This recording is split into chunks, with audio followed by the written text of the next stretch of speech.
Hello, and welcome back, everyone, to the new year. By the time we're filming this, to D6 Sandtide, and where I, ROCM, bring together several friends from across the internet to play on a D&D show. Ooh. No, it's still 2023. You can't tell me otherwise. Stop it. No, we can't. We can't say that. Yes, we can. No, we can't.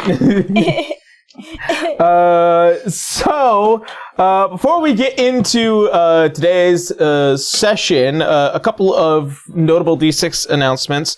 This being episode 15, this will be the last episode where we're going to have our art gallery reel between 11 and 15.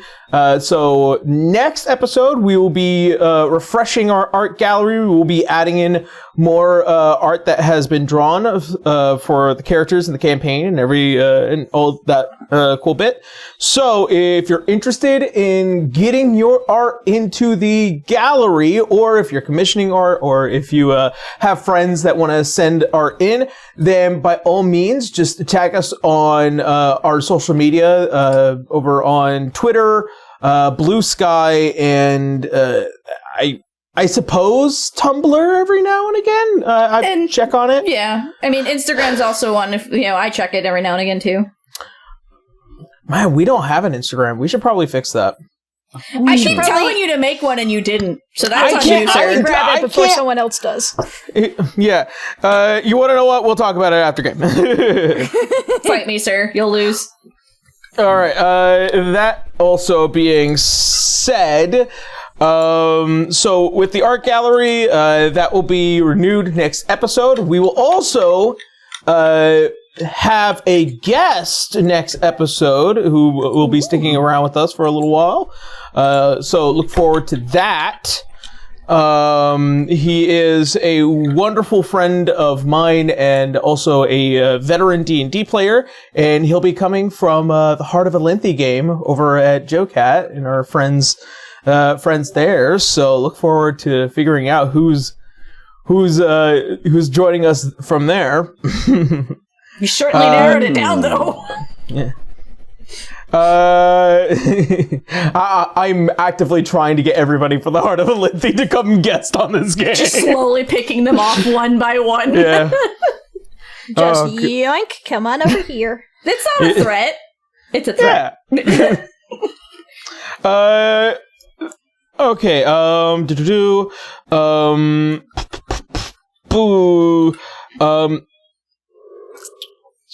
I'm trying to think there's probably like one more thing because like I don't think I wrote it down.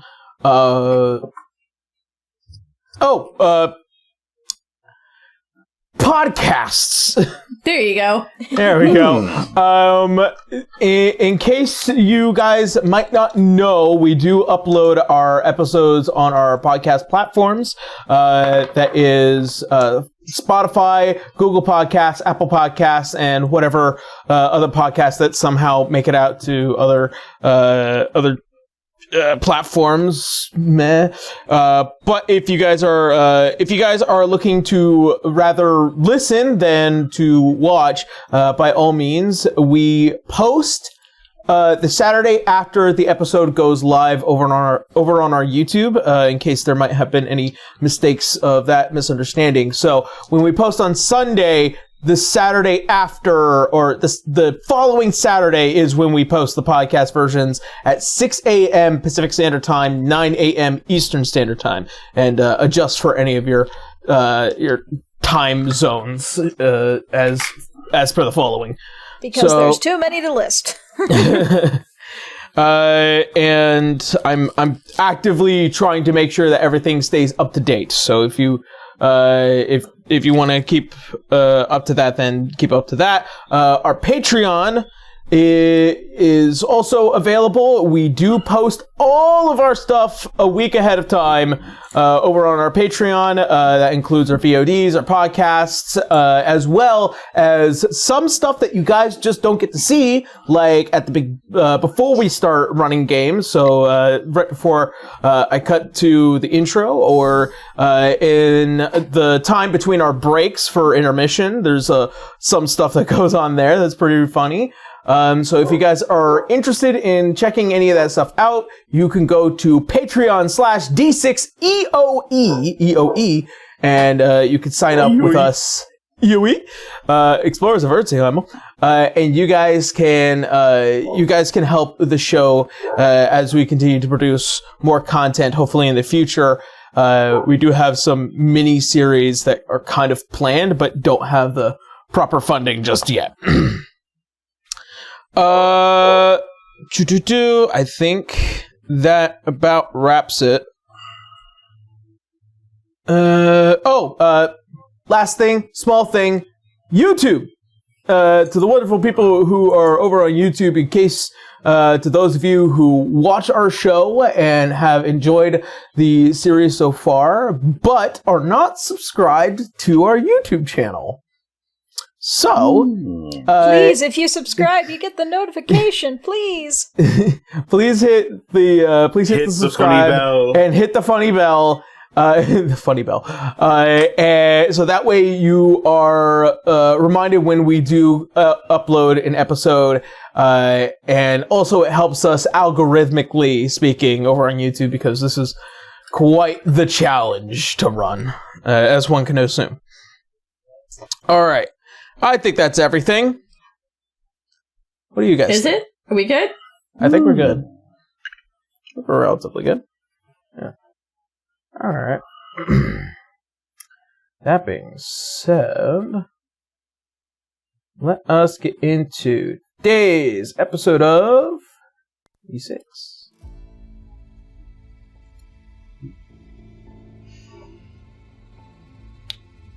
So, where we had last left off, as the Astral Corsairs, after stealing a scroll of knowledge of the Endless Gods, you guys are given a bit of respite and given a visit with Alois Azure and a Dr. Salazar in order to kind of get a checkup after what was the aftermath of the Blood Moon. Discovering more information and kind of getting a better understanding of things yet to be known, and also secrets traded between two old allies. You all find yourselves looking for a tracker that Alois had informed you of that is under his employ. However, he is yet to arrive within the city of Bakarat just yet. And as such, you all decide to stay, perform some common duties in order to help her out around the town. However, late one night, you hear the howls and growls and noises as Cotton makes their way out into the streets to find a gang of werewolves and lycans alike that are currently surrounding a couple of individuals. Of course, Murad, having to poke his nose into it, found That's himself... not true. Cotton said that. Cotton made him do it. Murad, poking his nose into it, fell off the side of a building, landing perfectly on his feet with a buzzing feeling, as one would imagine, and slowly finding themselves surrounded before Cotton jumps over to join the fray. She's gonna leave her husband stranded like that. And as such, I need Cotton and Murad to roll me initiative. Oh, right into it. Got it. It's a whole 8. I love how my dice sets the tone for the night. 18. 18.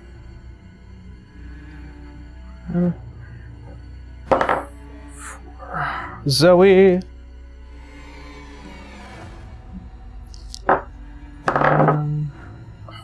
Cinder.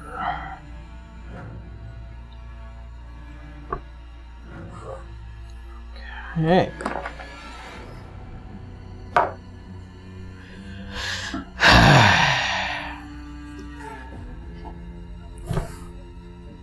this is fine.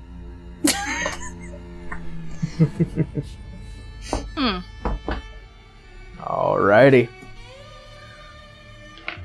Go ahead and point everybody out. So, right here, Cotton and Mira.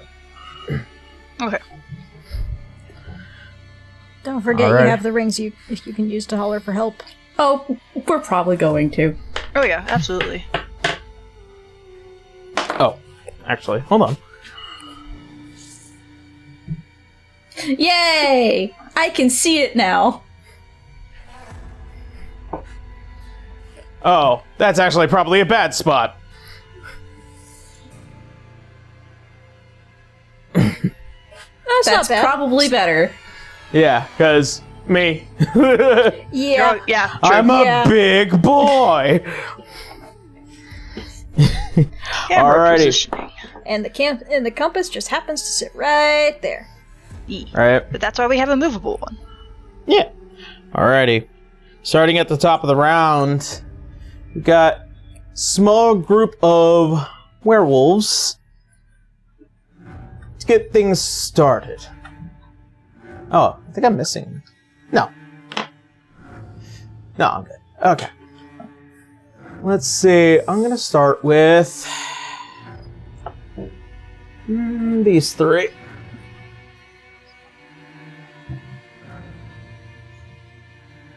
Oh boy. Alrighty. I'm gonna start with Mirat. Mm-hmm. You know what? Put that one away.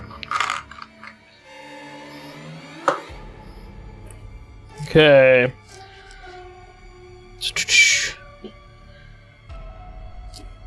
It's gonna be a 9 to hit. 9 to hit? No. It will not. And second attack is a 15? 15 will hit, yes. Okay.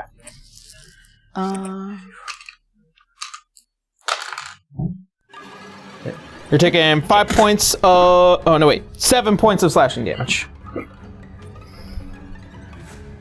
That'll be the end of that attack.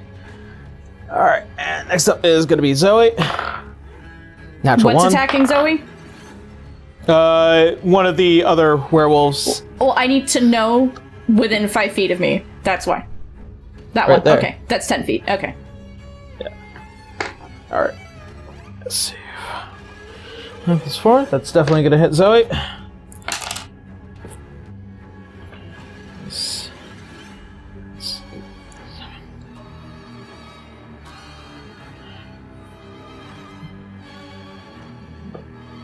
Alright.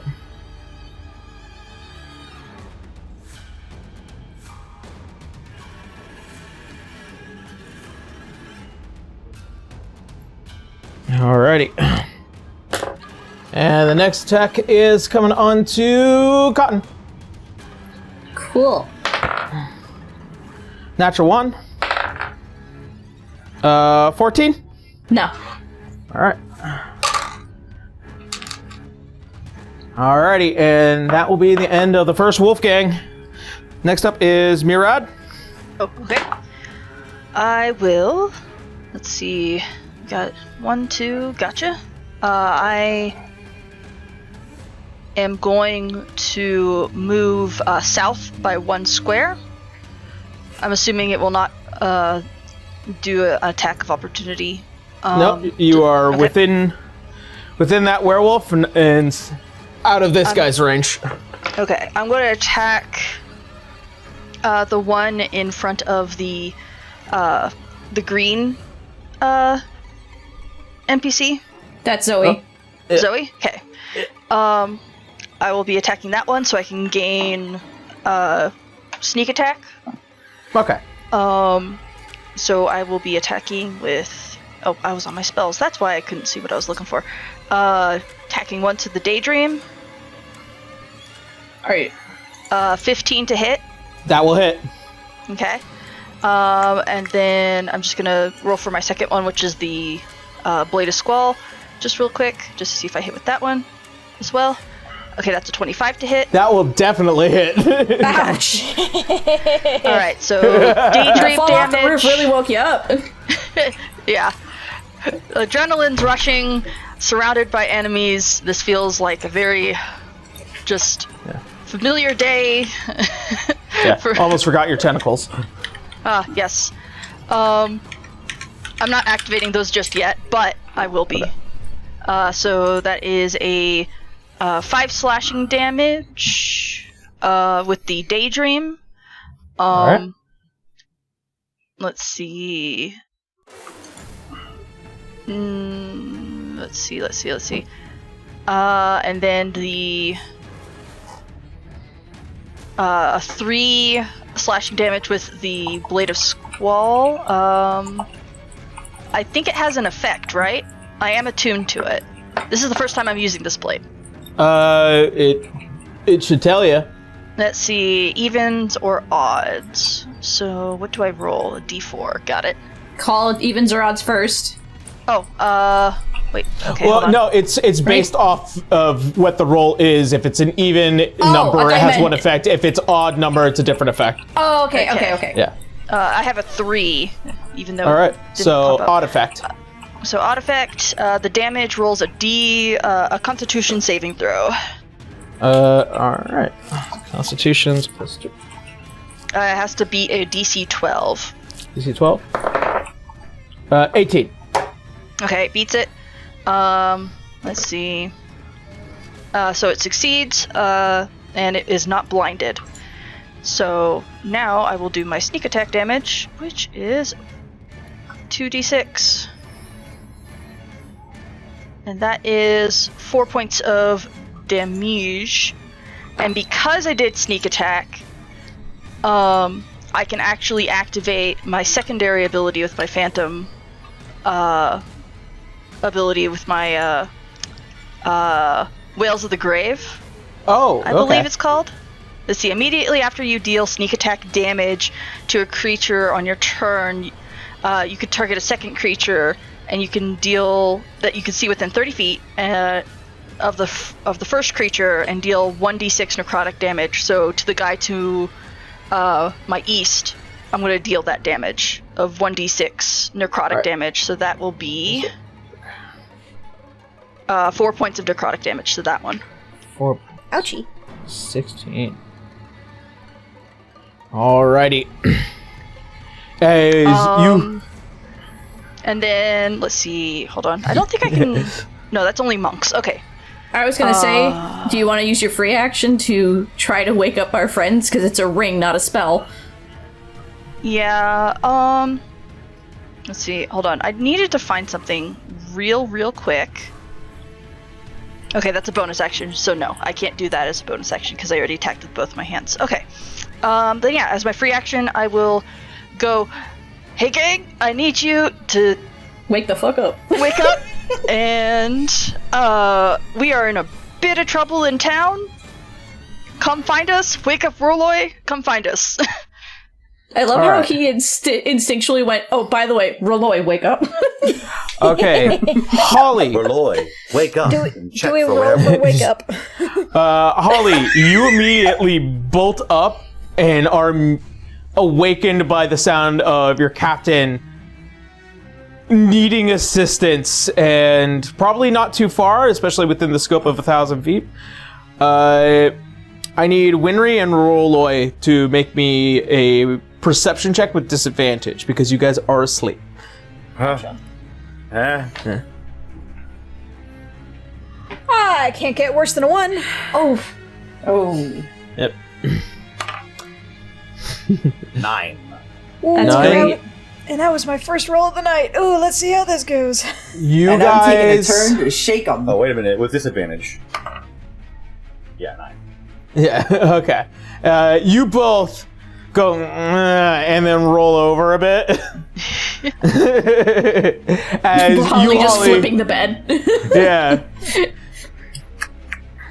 You just like glowing yellow eyes go over and try and grab them both and try and shake them awake. So I suppose at that point, you guys being moved around enough to the point where you're just like, very just to make unbeautiful sure awakening.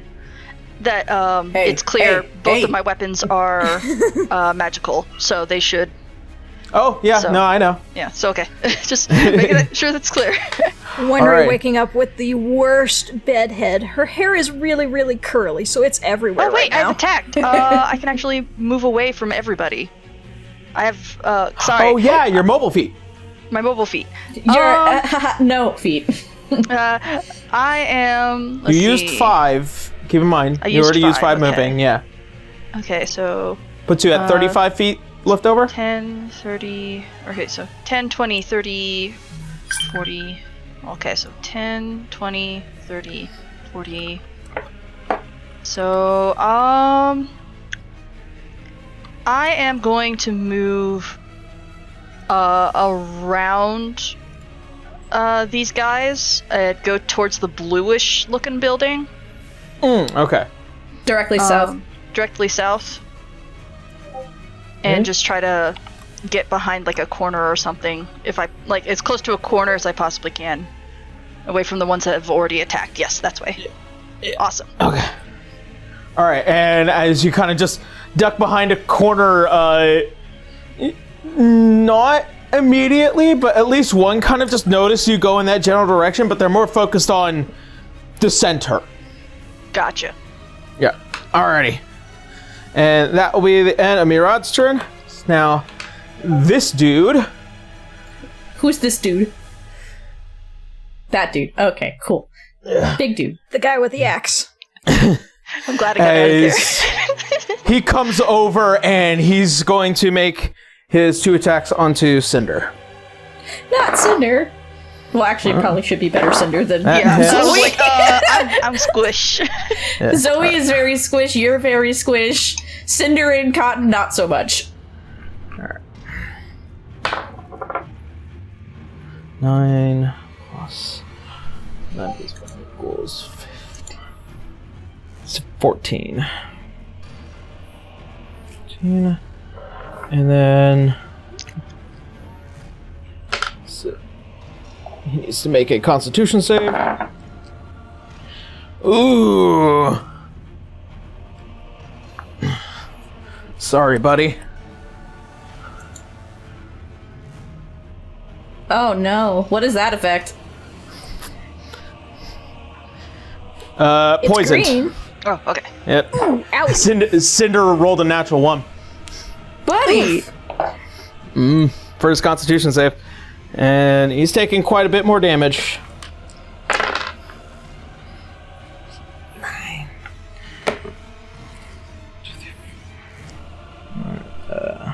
Something tells me we'll be needing Holly's help very soon. Yeah. More than likely. Oh. As you see, as this this kind of glowing green axe in hand, as it goes and cuts into the shoulder, you can see as like the knee kind of buckles a bit. Ah! And that will be the end of his turn. It is now Cinder's turn, as he is going to places the axe into the dirt that he's wielding, as he pulls out with what looks like to be this long pistol, and he's going to make his 2 attacks. I'm gonna actually and I am using CQC specialist, so gotta make his 2 attacks. Quite luckily to those 2, and with disadvantage. All right. First one hits. Second one does not.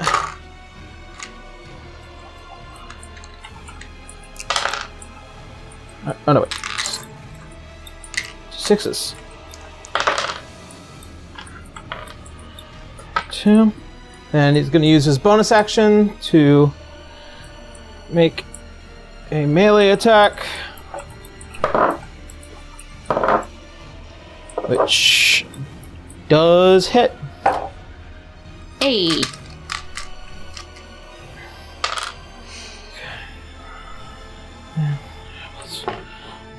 Seven, Just 10. Alrighty. And as you see, this guy gets kind of like hit. You see as he pulls out the pistol and he takes 2 blasts at the other 2 werewolves across from him. And then he literally just shoves his entire elbow into the gut of this one. See him kind of just a bit. And that will be the end. Cinder's turn. Cotton, you're up. Oh, hey! So she's gonna immediately bonus rage, because fuck this. She's choosing the claws, just so everybody's aware. So these are gonna be +6s to hit. This first one's 22. This one's 22. That will hit. Alright, damage is... I'm assuming it's the one next to you. The one, yeah, because Zoe's now got 2 of them on either side of her, so she's going after that one.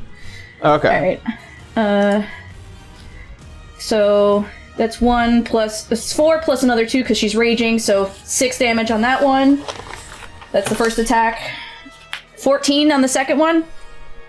14. That will also hit. Okay, that's another d6. Alright. Alright, so that's 9 plus 2, that's 11. And then because she's using the claws, I also get 2 more attacks with them, so I get to attack a whole 4 times. Whee! Hello. So, it's... There we go. 14, Hi, how are so that'd be a dirty 20. Alrighty. So I'm assuming that hits. So that's another 9 plus 2, so another 11 damage. And the last one. Alright, I'm letting you know now, that one's dead. Alright, cool. Oof. Hell yeah. If that's the case, she's gonna move in front of the other one that's next to Zoe and use that last hit, which was a dirty 20 to hit that guy. Okay. And then that last one is gonna be another 8 damage immediately. Alrighty. And that's it! I'm not a monk, but I'm raging and I have special effects from being a beast right now. Hell yeah. Big oof owie. Yep. Okay. Let me kind of just do some quick math here. Just mowed through one of them. We love it when those big owies are in our side. She can I tried kind my of best to tell. weaken that one in front of Zoe. So Yeah. So Cotton's looking at Zoe, seeing this lady has a book in her hands and a big ass witch hat, going, "Oh, you're a spellcaster. You're squishy."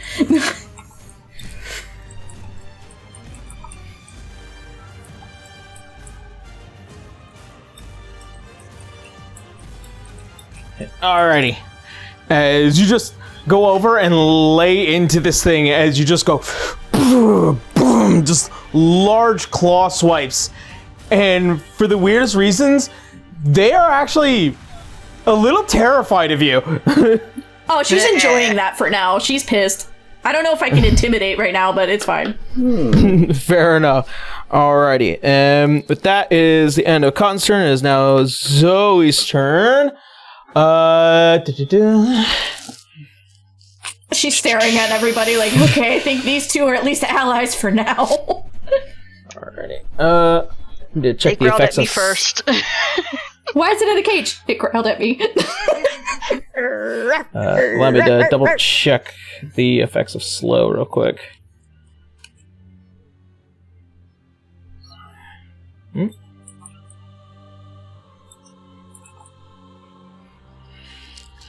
If anything, between Cotton and Mirad, we gave Zoe maybe starting to give her a way out soon. Mm-hmm. Alright. At least not to be hit as hard. Yeah. 40-foot cube. Now, is slow just in general, or can you choose the creatures you slow? I think depending if you have careful spell or if it says it in the wording. I'm not sure. I don't have slow in front of me.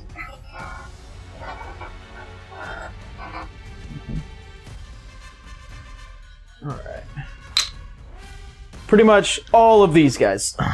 Is she also hitting Cinder with it? Yeah! Why wouldn't she at this point? That is true. Sorry, guys, I know things. All right. Don't so I spoil need everything. all of them to make wisdom saving throws. All right. Wisdom definitely being one of Cinder's lower stats. Sorry, Cinder. I'm so sorry. Don't worry, Cinder. Same.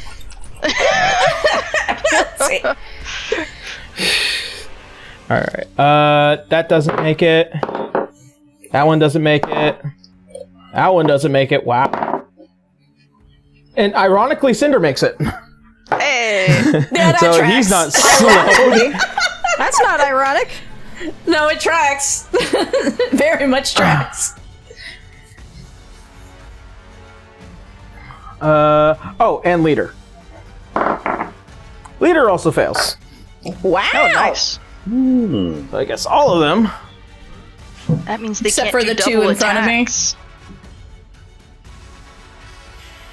They can only do single attacks. Or choose a reaction, I guess. Oh no, they can't take reactions. You can't take reactions or bonus actions from what I recall. Okay, and with that, But That now she is means she can action. also leave. Oh, that's true. She can actually leave that space. Oh no, actually no, she can't. The one in front of me is not right. slowed. Never mind. She can at least go to the waist. However, if it does attack her, it's within 5 feet of me, so I can absolutely use Sentinel on it. Yeah. okay. And with that, slowed. At least step away from the leader. 'Cause that guy's spooky. Yeah. She is going to make an escape. Without the attack of opportunity? Oh no, she'll take the risk. That's true. She's like, nope, peace, I am out. Oh no, wait. Ah, damn, no. What? She's a little cornered. I mean, like, she can step over that body, probably. Yeah. And she'd still be without avoiding reach from There him. you go. There you go. I'm helping the girl out. Alright. Is he gonna make the attack of opportunity? Oh, yes. Okay, so the reason I ask, so I get to make a reactionary attack against him as well. Okay, so it is a 19. They do hit. Okay. Let's see. And then Does a 21 hit? A 21 will hit. Alright. 21. We love that number. So 10 total damage. Slashing damage, that is, anyway. Alright, slashing damage on that one. Actually, as you go and make that reactionary, you see as the long claws go and aim for the throat, as you literally just lift up the claws and it just goes right through the throat before you pull back and... He's dead. Yeah, drop dead. I just imagine Mirad making the How to Train Your Dragon joke of Hiccup in the background holding his thumbs up like... From the dark. Alrighty. Alrighty, and that is going to be the end of Zoe's turn, and it's going to be this Wolfgang. The red one. Red Wolf. Oh no. Oh boy. Here's hoping the cavalry makes it. I don't know. Alrighty. Holly's got to kick us out of bed at this point. She's yanking you out of bed. Actually, you don't get a choice. Don't put out the Pretty window. You know, we're Alrighty. small enough, I wouldn't be surprised. So, natural 1 on Zoe. Hey. That bitch dances with luck and death. Alright, that's 4, that's an 11. That doesn't hit. That doesn't hit. As far as That one hits. Murad remembers, you only have to get unlucky once. Yeah. Yep. Yeah. That's all it takes, buddy. 2, 4, Oh, 2 plus 2 is 4. Okay. Oh man, Cinder's getting fucked up. It's all right. Is it? I mean, we don't have a healer, so it's not going to be good, but I'm sure at least one of us might have a goodie. Depends. All right. I mean, and that reaches towards the end of the round. Winry, Roloy, and Holly, roll me initiative. Okay. Harley, what are you doing? How's that? A nat 20. Oh my gosh. I got a 2. When Okay. regrets sleeping in, she got a nat 20. She's charging in to fight. I think Holly. I think your bird friend started bugging you. Winry, and then what was Roloy? Rolly? Loy is 21. Oh, wait. Mine is a +1 as well, so mine landed at 21 as well, so... House rule dictates that whoever rolls a natural 20 in the initiative order is always first. Okie dokie. Yeah. If it's the same roll, then it's based off of who has the higher dex. So. Okie dokie. And then it's rollies after that. Rollies. Yep. Gotta roll again.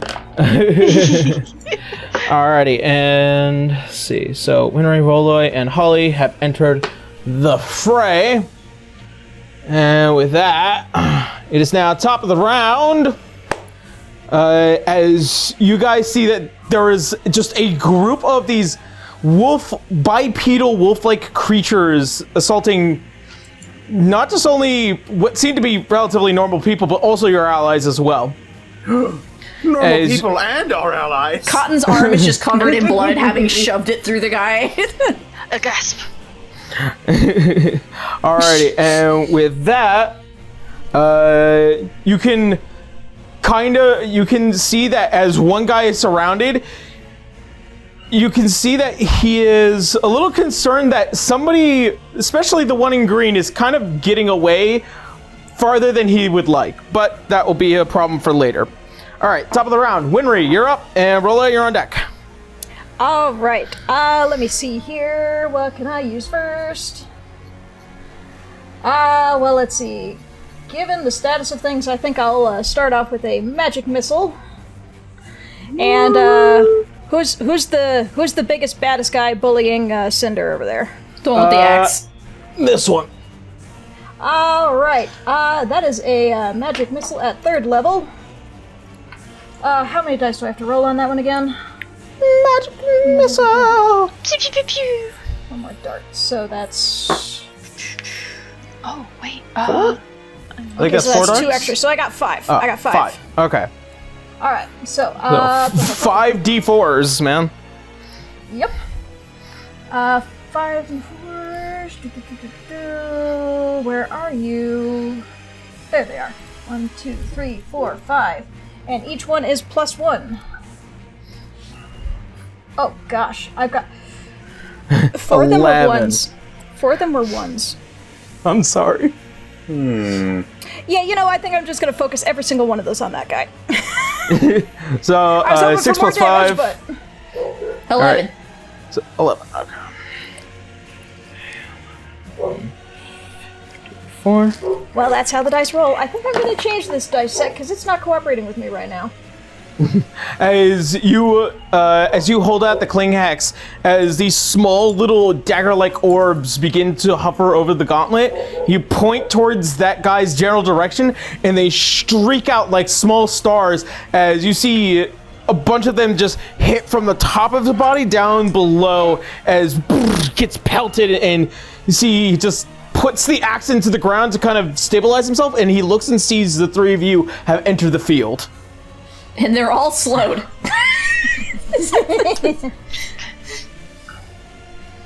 Yeah. And Rolla didn't even have to do that. All right. Anything else, Winry?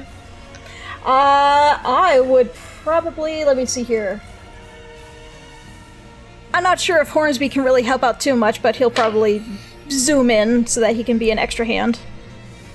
Let's see. He has a range of 60 feet. You make me very nervous throwing a pet into the fight that isn't a familiar. I know. We're gonna have chicken nuggets one day, and it's not gonna be great. Tell you what. He's gonna swing up. Let me see here. He's going to fly in north of the combat, but he's not going to actually engage just yet. Okay. He's going to get ready.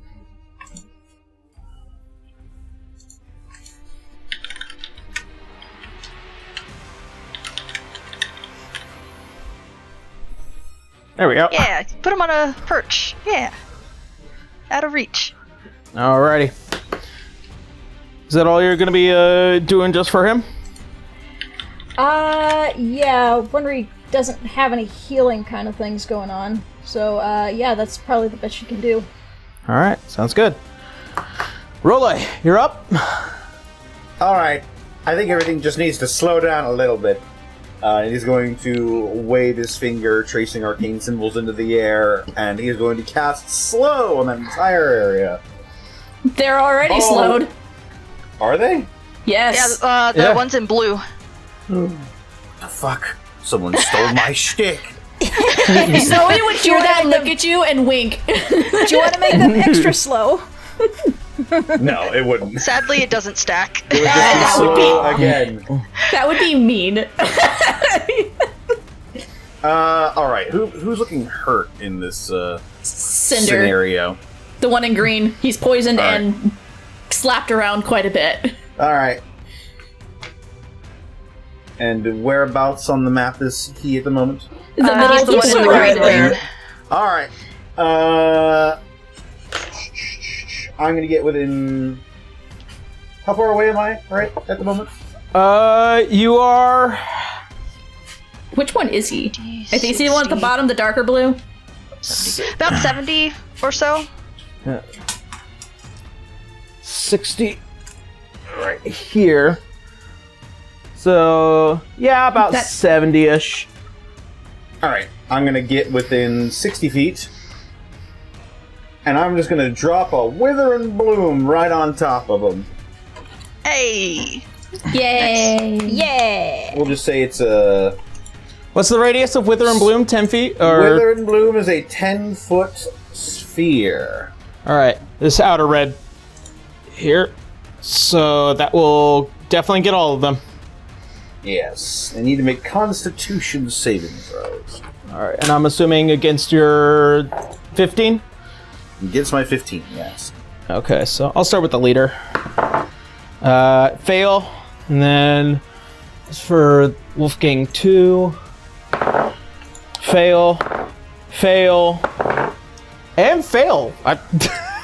Wow! You spent all of your good rolls at the beginning there, my guy. I'm so sorry. Right, No, you're not. Be enjoying this. We needed this. Cinder Damn can roll you! a hit die. Meanwhile, the werewolves are going to be taking...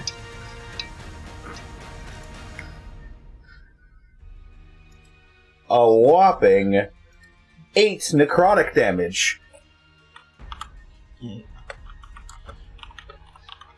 Okay.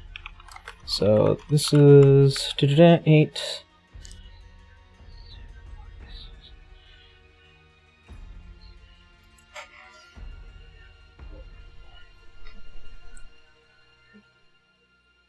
Alrighty, as you siphon the life and give it back to the one who's just getting beat down, you see as the big boss kind of survives through it. However, one was damaged a lot earlier, and you just see one just slump over. Just, Bleh. Ooh. Yeah. As you see, just the dark hairs just turn withered gray, and they just see the skin pulls against the bone, and they just. so does Cinder then also heal? Yeah. Yes. How much did he heal? Dice. He rolls a hit dice. Oh. Well. Ah. And then adds good my for him. spellcasting modifier to it, I believe. Let's see. I believe that's a 4. Plus 4. Okay, plus 4. So, Blood Hunter plus 4, 9 plus 4 is 13. Nice. Very nice. Alright. As he kind of recovers a bit, seeing some of the wounds close up. And is that it for Role? Yep, that's it. I'll just stay right there.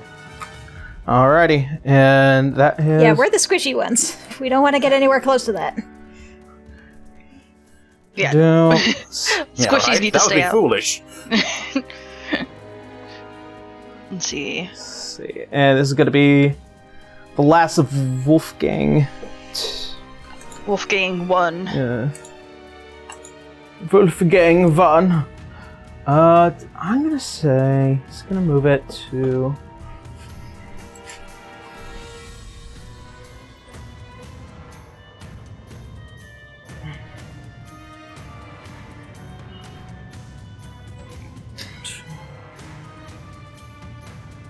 Is he moving past me? He's gonna get hit.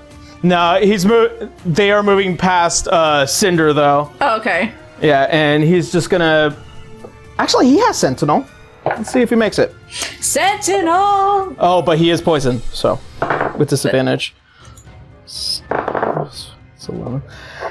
He does it as he goes and tries and grabs the axe and swing it backwards. Just barely misses. And...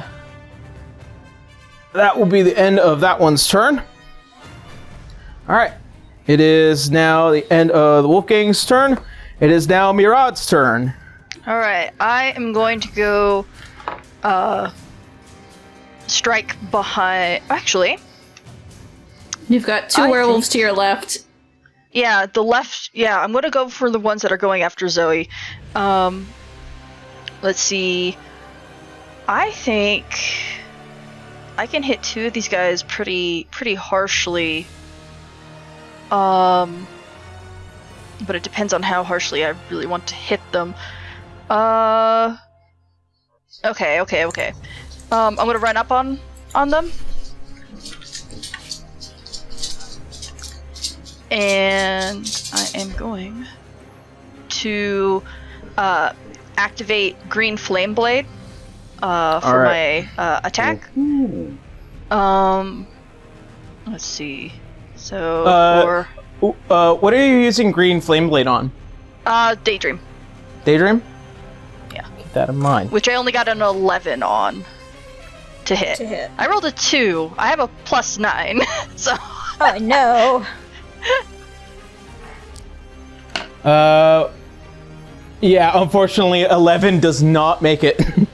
Oh, Aaron, you have to, if it was the end of their turns, the ones slowed, they do have to make a wisdom save at the end of their turn. I haven't gotten to Wolfgang 2 yet. Oh, okay, I just want to be sure we didn't miss that one. Yeah. Let's see. And then, let's see. I need to decide if I... Want to live or die? Well, not that. It's like, I can't decide whether you should live or die. I don't think I need to summon the tentacle just Gotta yet, love that so song. I'll just use my bonus action to attack with the Squall Blade, Okay. which is a 25 to hit. Woo, yes. Ouchies! Let me see. Daydream slacking. Hey, watch that was the the sword Squall that's on fire. Whoops. Oopsie! But let's see. Well- Okay, so that was a bonus action. Let's see. I only do 1 point of damage with the Squall Blade. But then I will roll. I will also account that you can get your sneak attack because Zoe's next to you. Yeah, That is true. Let's see. I rolled an odd again, so that one will have to roll a Constitution saving throw, DC 12, I believe. 12? Yes. 12. Unnatural 20. Okay. Let me see. So they don't get poisoned, and then sneak attack damage is 2d6. So that is 7 damage, and then gonna use my second Whales of the Grave on the one werewolf next to him, which is 4 points of necrotic damage. Okay, good to know. And then I'm going to, let's see. I'm going to step around Zoe and try to well, actually 1, 2, 3. 4. You don't get attacked of opportunity, so you're good. No, I Yeah, won't. that's true. I won't. You won't? That's what I'm saying, you won't. Yeah, I won't. Let's see. So yeah, I'm just gonna step back. Again, just to avoid getting attacks of opportunity. But they seem to be just going after this one lady as well. There we go. She's watching this like, what the hell are you doing, this hit and run shit? Yeah. Man, I'm a squirrely motherfucker. I'm gonna stay that way. Almost as if kind of just watching him burst out and you see just with very quick legs, you hear the heavy footfalls in the dirt as it kicks up. You see as the blade swings with this bright green flame once overhead and then stab right under the abdomen and then twist and then back away back into the shadows. I feel like with Zoe's position, she might assume that Cinder called in friends now and is a little worried. Now, Yep. Aaron, remind me, what was it you said that one time? Watch the hands? Yeah. Yes! Watch the hands. Hands. How about Alrighty. fuck off? And that will be the end of Mirad's turn. E. Alright, and this one. Let's see.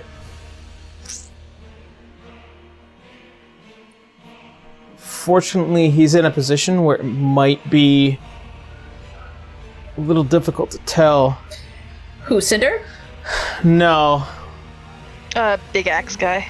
Yeah, he's just gonna make an attack on Cinder. Cotton's staring big axe guy down. And that is a fail.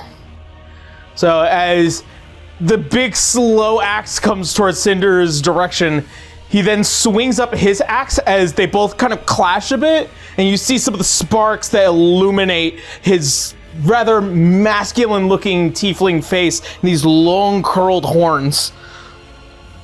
And that will be the end of that one's turn. It is now Cinder's turn. And first... Well, he can move. They can't take reactions. That's true. He is going to...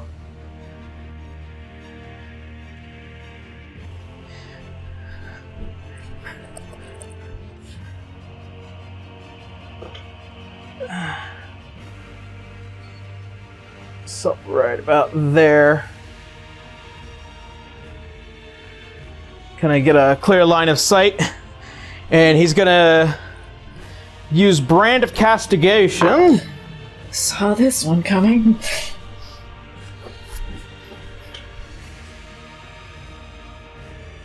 Does that just go off and that's it? It's there pretty much. It's like a hex effect. They just point in the general direction and then effect. Okay, I thought there was Yeah. a save for it or some shit. Oh no. And then he's going to make his 2 attacks onto both of those werewolves. The ones First one going after Zoe? fails. Yeah. Yes. So the first one fails, but the second one is a natural 20. Oh gosh. Oh, he's Oh, turning boy. into mist now. Alrighty. Yeah, hex is just like a point and concentrate. Oh Point and wait, click. first, he's gonna pull a vial out of his jacket and he's gonna stab the side of his leg with it. Oh, He has an EpiPen? Cotton's staring at him like, what in the hell? Yep.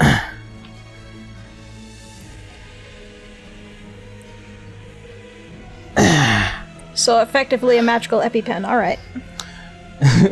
A quick antidote, if you will, just in case. Blood hunters, man. Alrighty, and now I'm going to commence on the damage.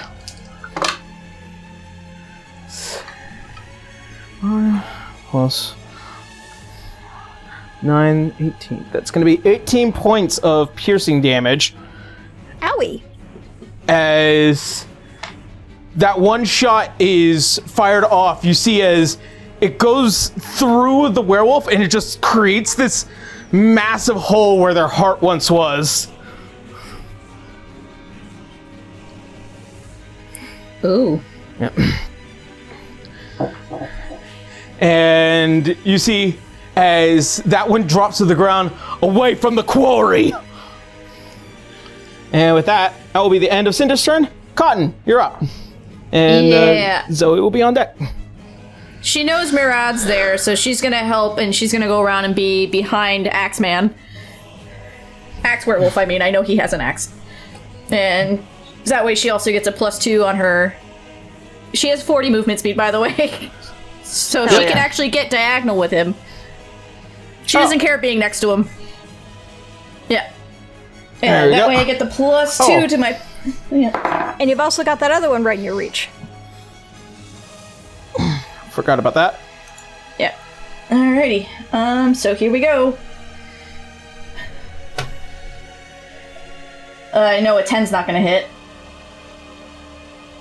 Correct? 10? No. Okay. Wow, Sorry, I was- natural 1! I was looking down at the iPad thinking, where is it? Ah, never mind. Unfortunately, natural 1, no. 15? 15? Are you adding the +2 because of flanking? No, I did not. Hold on. Alright, so that's a 17. Okay, hold Yeah, on. I gotta... Yeah, don't Is there a forget way house to rules. Is there a way to see what you recently rolled? Oh, okay, and the fucking chat. Duh. Yeah. That's why we have it. It's there can for a read. reason. Alright, so let's see. So I know the natural 1, definitely no. What was the one before that? So 18 for the 10. Oh, no, wait. No, that would be a 12. So it's 12. 12, and then 12 misses. 11 the natural 1 misses. misses. And then the last 2. Alright. 14. The last, it's just gonna be the last one then. Alright. See the damage for the last one? Sorry. It's really weird to read it in Sandtide Roller because it's just the... It says 20 + 8, and then some of them other ones say 16 + 4. You know. It's weird, because it's not a 16 that I rolled. Alright. So 7 damage. 7? Alright. Yeah. Wow. Thanks, Dice. I appreciate you. Alrighty. Okay.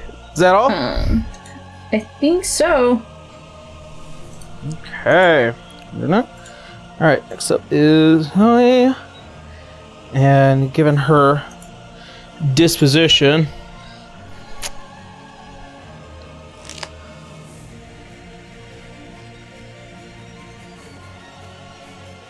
Yeah. Cotton knows that this big guy is giving the most problems, so she went to go help with it.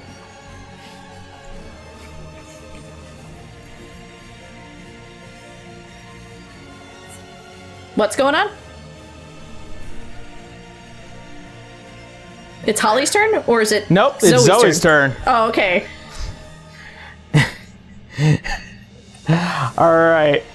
So, pretty much all of them, aside from Cotton, needs to make dexterity saving throws, so does Cinder. Man, I'm sorry. So, Cinder rolled a natural 20, so he's already taking half damage plus half damage. The one in front of her failed. Now those two fail, succeed, and then leader. They have a leader disadvantage also if those being slowed, yeah. Oh, they do have disadvantage. That's true. Natural 1. So everyone but Cinder. Hey! 5, 6, Cinder is 7. not, right? Cinder, Cotton's out of range. Cinder got a natural 20. He's fine. Yeah. Is she casting Fireball on him? Yes. I knew it. I'm glad that I'm out of that radius. Cotton's standing right in front of it like, You feel it tickle your nose. spicy. The heat tickles your 4, nose. 5, 15, 20, 26. 26 points of fire damage.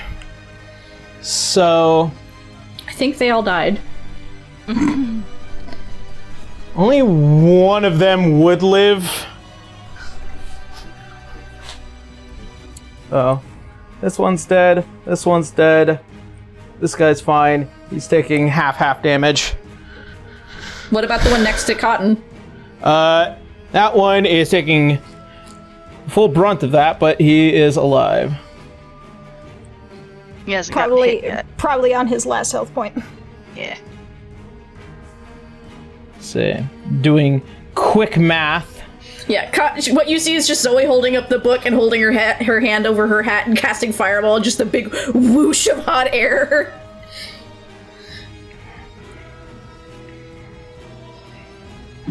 Mira's like, oi! Because she almost hit Cotton. She's not gonna pay attention to you. Alrighty. That last one is still somehow kicking. Standing next to you, Cotton, as this massive burst of fire goes off. And then pretty much after that...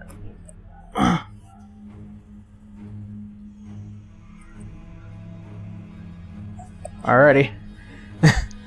As she's kind of just looking at the three of you kind of running by. She just tilts her hat like, thank you, bye. Alrighty, and that will be the end of Zoe's turn. It is now Wolfgang 2.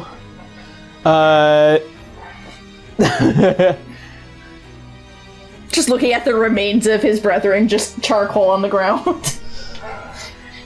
What have Yeah, been the smart blackened thing and to coughing do out is to smoke. disengage. Oh, if he's gonna do that, I get to hit him. Creatures Alrighty. that provoke opportunity attacks from you, even if they take disengage action. So I get to hit him. Oh, yeah, that's true. Sentinel. I'll fear the sentinel. And he is still slowed, I think. Yeah, Unless he can only move rolls 15 to feet. save. Yeah. So I think that's technically a 16. Yeah, 16 to hit. 16, that will hit.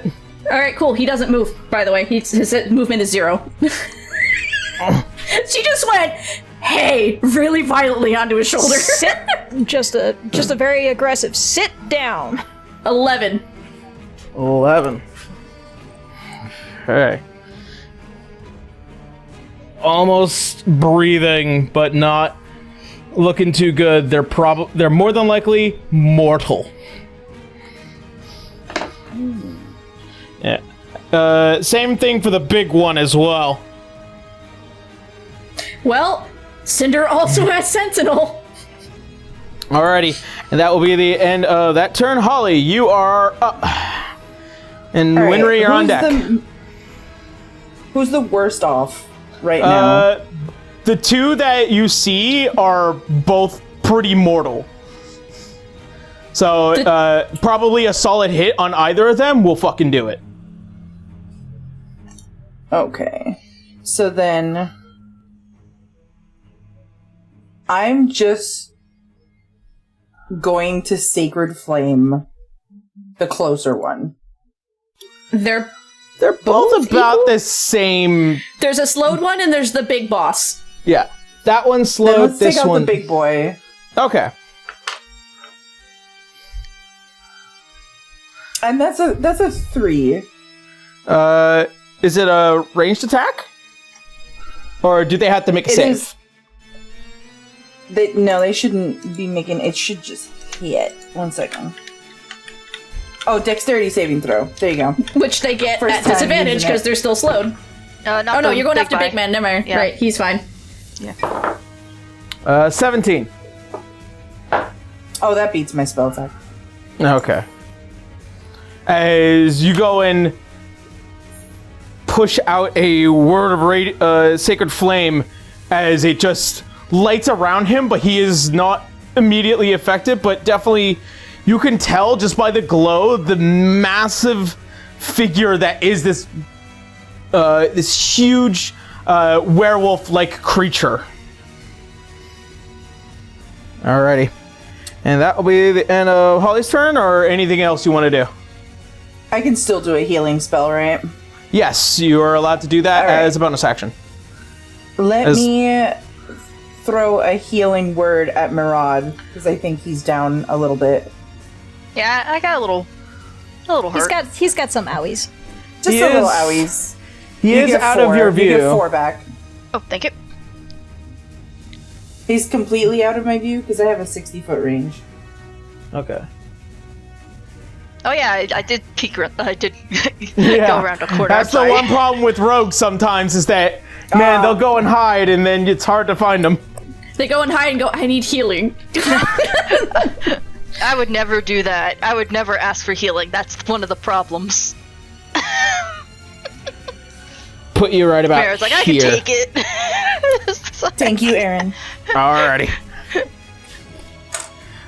Such useful little tools. Alrighty. And that will go ahead and heal up Murad, and that will be the end of that turn.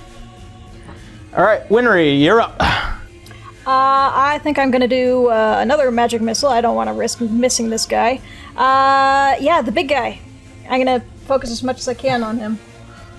Magic missile! Alright, that's 1, 2, 3. Professor Orpheus, magic missile! Alright, 2 1s and a 4. So that is a total of 9. Well, 9, alright. And, yeah. Alrighty. You send out another flurry of them. As it hits him, he just... and you can see he's just literally on his last leg here. Oh boy. Well, Alrighty. good thing I have a little flying missile. All right, the bird. Hornsby! Get him! Alrighty.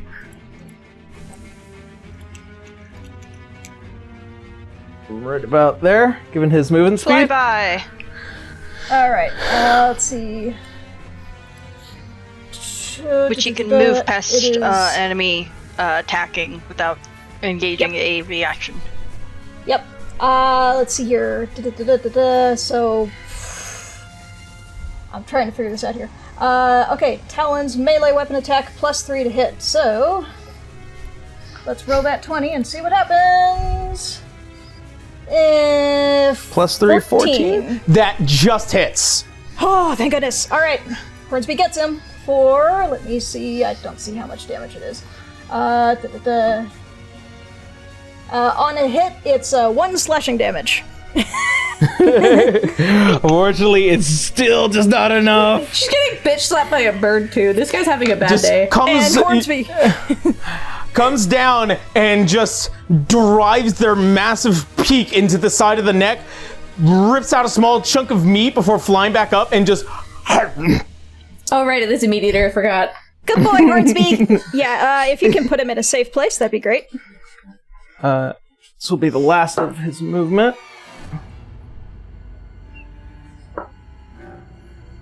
However, unfortunately, that does provoke his attack of doesn't. opportunity. No, it doesn't. Nope, flyby. Oh, If you have it as an owl stat, owls have flyby, and that's that, true. They don't provoke opportunity attacks.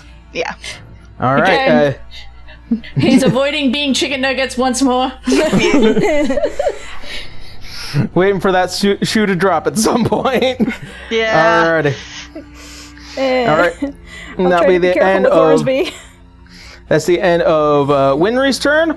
Rolly. That's me. Alright. Where's this leader man? Let's see, he's... Right beyond Hornsby, right here. Between Cotton and Cinder. Shh. Magic missile. Point my finger at him. And I'm gonna give him a good old... actually, yeah, probably a magic missile. Just to guarantee it'll hit.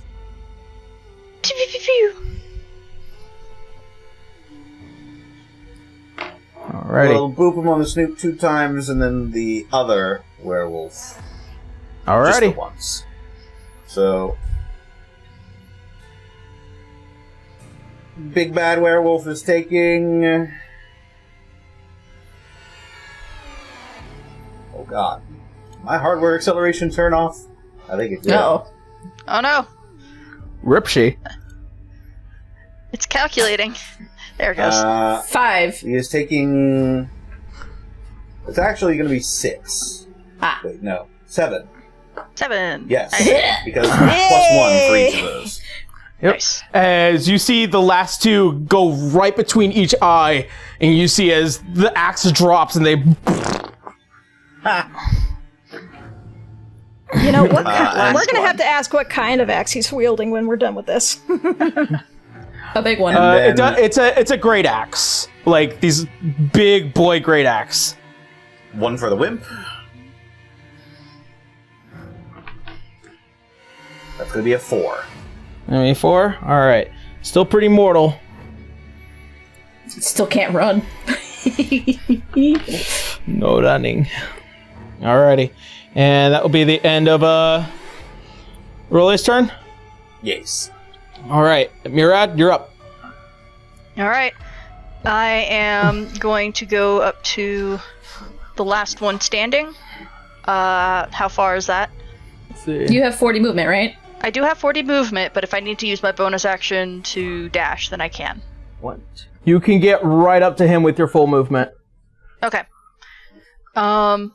Because I know you have 8 spaces, not 6. Let me see. So I will... Let's see. I will attack. 18 to hit with the Daydream. That will hit. Okay. Let's see. Slashing damage. That's 9 points of damage. Plus 1d8 fire because it's the green flame blade is activated on it. Alright. That's a 1. Fire damage, and because I'm next to an ally, that's sneak attack. And that's 8 points of damage for sneak attack. Still up? Alright, as you come up and over, you literally just slide the Daydream across the neck, pull, and then drive the blade into the heart, or if we're pushing them off, and they just slump to the ground. And Cotton will drop her rage. Just, alright. Immediate danger's done. Alrighty. Alright. And with that, we will reach the end of combat. With that, Zoe's peacing out. As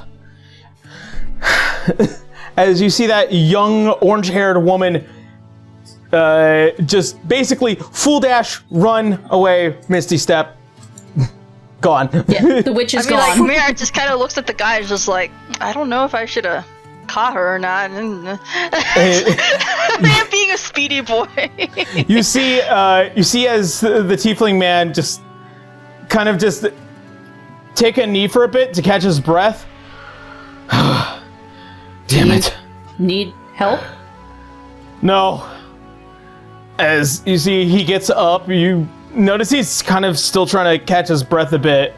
And you see as he pulls out another vial and then just slams it into the side of his leg. And you see as some of the wounds begin to slowly close up. Do we want to know why you're chasing the smaller one? Workshop business. Sorry, who are you? Would Cotton know what the workshop is? General history, yes. You are aware that there is an organization known as the Workshop. These are individuals that collectively work as well-known blood hunters, as they would refer to themselves. Each one comes from different orders in different places. They're all under the umbrella of the Queen of Veils, as she commands pretty much all of them, aside from a few rather fringe orders within Hollingrad. Gotcha. So the moment he mentions the workshop, the ears points up. She's like, oh, didn't think I'd hear that one. Are you sure? He kind of like looks you up and down. It's a long Right. story. It's a long story. Okay. We're merchants.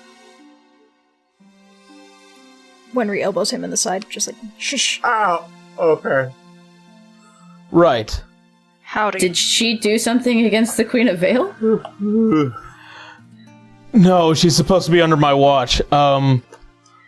Supposed to being the keyword. She doesn't seem to like your company. That's Would personal business. Alright, and who are these guys? Just like kicking the big leader that's on the ground. Yeah. Gestures at the dead bodies. You see, as he kicks the foot of one of them, a blight. Not gonna take that as an insult right now. Merritt kind of furrows his brow a little bit.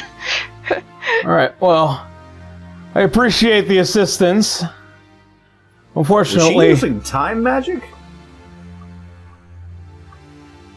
She no. slowed people down, but she's a rather skilled witch. More into the art of transmutation. I'm sorry, but I actually do need to go. Alright. And I mean- Waste your time then. I'm gonna go back to bed. he kind of looks down at the big leader, and he's like, and he goes and picks up the axe, swings it a couple times, and are you then sure just you're not gonna need help considering that these guys seem to be chasing both of you? I'll deal with them as they come. He just got kicked around. I appreciate the assist. Kind of like looking at the rest of you. Right. Well, let's hope we never cross paths again. Bye for now. Would Cotton seem to know that maybe his group would know maybe about the tracker we're trying to wait for? Or no? Make an insight. Okay. Insight is a flat roll. Nah. It's a 6. 6? No, you don't get the idea that most workshop, those of the workshop kind of involve themselves with a lot of outside help. It's a very close-knit order for the most part. Okay. Yeah. And see as he kind of tilts his head down, nodding thankfully, and then kind of begins to start sprinting his way towards the general direction of where that woman ran off to. Anyone want to Just give in him the haste before he goes? Don't, you'll exhaust him! Hey, you'll catch her faster. Yeah, and then be face planted. Just We'll let him deal with his It's own just thing. quiet for a minute, and then the distance, son of a bitch! just the Well- sound of a shot ringing off. I wonder if this guy has anything good in his pockets. They're werewolves? Yeah, Yeah, we but can they're- check him. But they're wearing clothes. Like, come on. Yeah. Any of them seem to have, like, a marking on them, like, or a logo or some shit?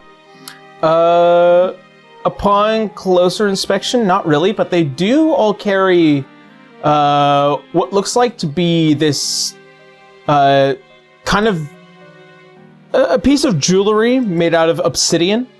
Kind of worth about 25 gold pieces for each of them, and it kind of comes out looking like a like the fang of a Canaan.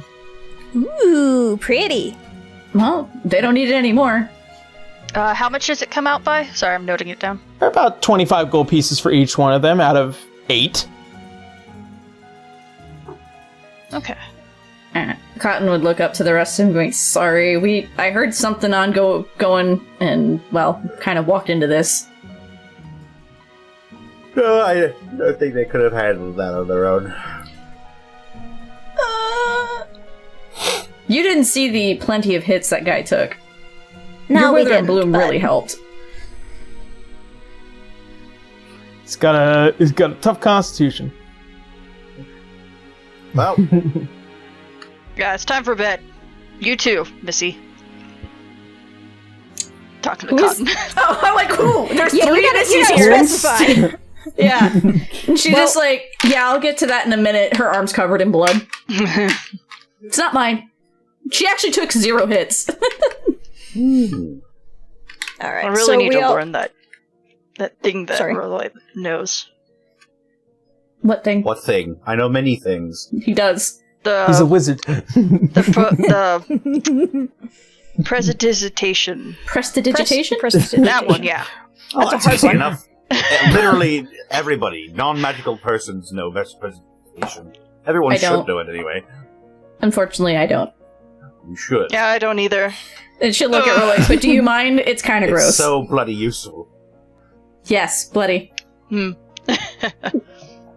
She's just Oh, asking for right. your help so your arm's not covered in werewolf blood anymore. Cleans it. Thank you.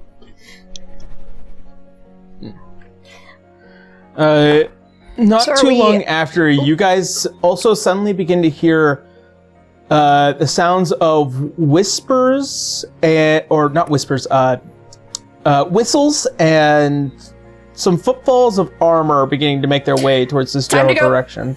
Yeah, guard's coming. Let's go. Yep, Go let's back to go. sleep. Scoot. Come on, All right, Lucy.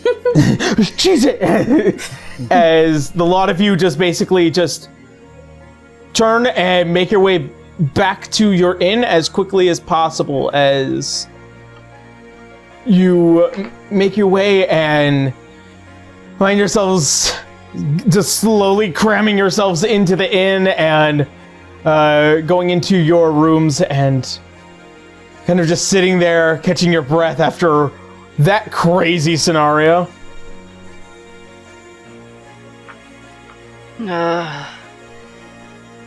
That was Winter will interesting probably night. have grabbed one of the necklaces and is now looking at it. Just like, ooh, It's pretty. yeah, very pretty. Well, that'll make good for coin later. Yep. You want to keep one? Sure, why not? Either as a trophy or for coin. But what were a bunch of werewolves doing in town? Good question.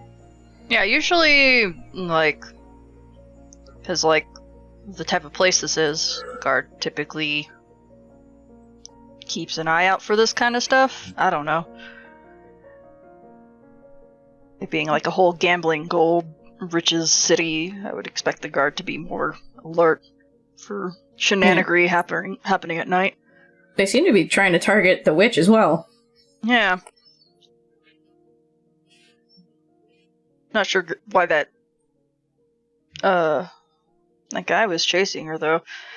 Called her don't worry about bounty him. or something. The order that he's with, he works directly under the Queen of Vale. Don't worry about him. Do you think she had a bounty on her head? If she does, good luck. We have too many spinning plates right now, I guess. He's a blood hunter. He's gonna get to her first before we ever do.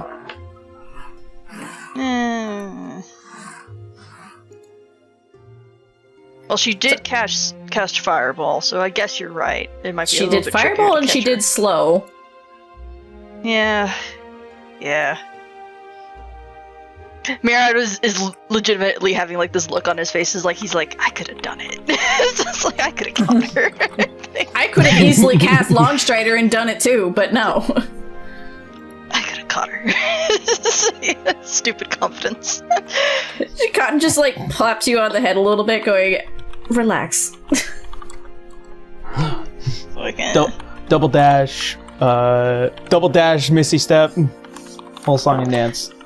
Well, if we run into them again, we'll find out later, I guess. Yeah. Alright. As the lot of you slowly begin to make for your slumber, and as the night goes on without much trouble, new day begins to rise. And as such, all of you reconvene early first thing in the morning and discuss what your plans will be whilst you're within the town of Bakarat. So that is Honestly- a long rest for everyone, correct? Yeah. Yes, long rest.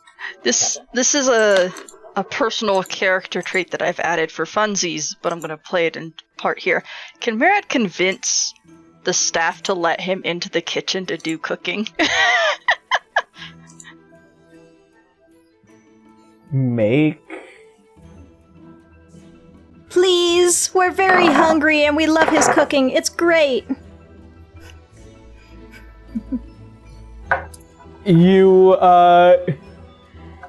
see as, like, there's, a couple of, usual individuals, a half-elf or two, and what looks like to be this short goblin individual with this,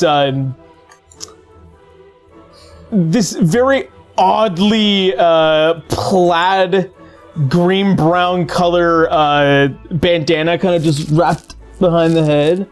Mhm. They're like, you want to use kitchen? Yeah. Where we use the fires and the biggity bangs? The what now? The fires and the biggity bangs? I think he means the cannons.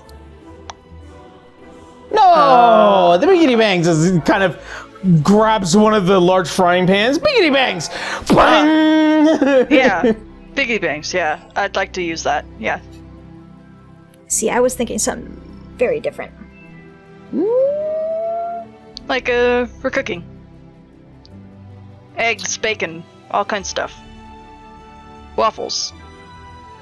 Oh, waffles. Alright. You see, it's like, kind of just like curiously, it's just like, not sure why they want to use the biggity bangs of the fires, but very well.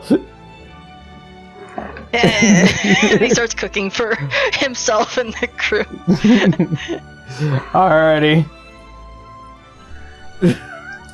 He has a hard time really liking other people's food, which is why he tries to muscle his way into every kitchen. Hey, it's worked so far. Cannot wait to meet your fucking mother. Me neither.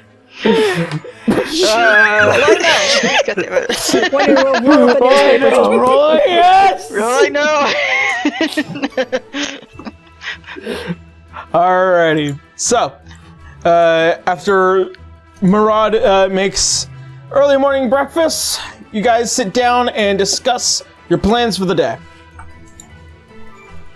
We have plans. Yes, we are waiting for the tracker to get back. In the meantime, we could probably try to see about doing some things while we are waiting. Right. Rolla, you wanted to do that tarot thing, didn't you? Oh yes. He's like shuffling the deck. All right. You do the tarot thing. I'll be the Barker. I'll draw everyone in. Glad to see you two excellent. working together without being angry at him. Oh no, I still am a little miffed about that, but You really know how to hold a grudge. well, there's not too much else I can hold. A grudge isn't that heavy. Right. Just sips her tea more like, okay.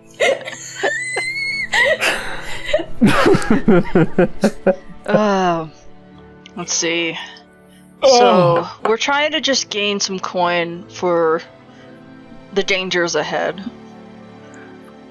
I do have a list of things that we probably need to keep an eye on.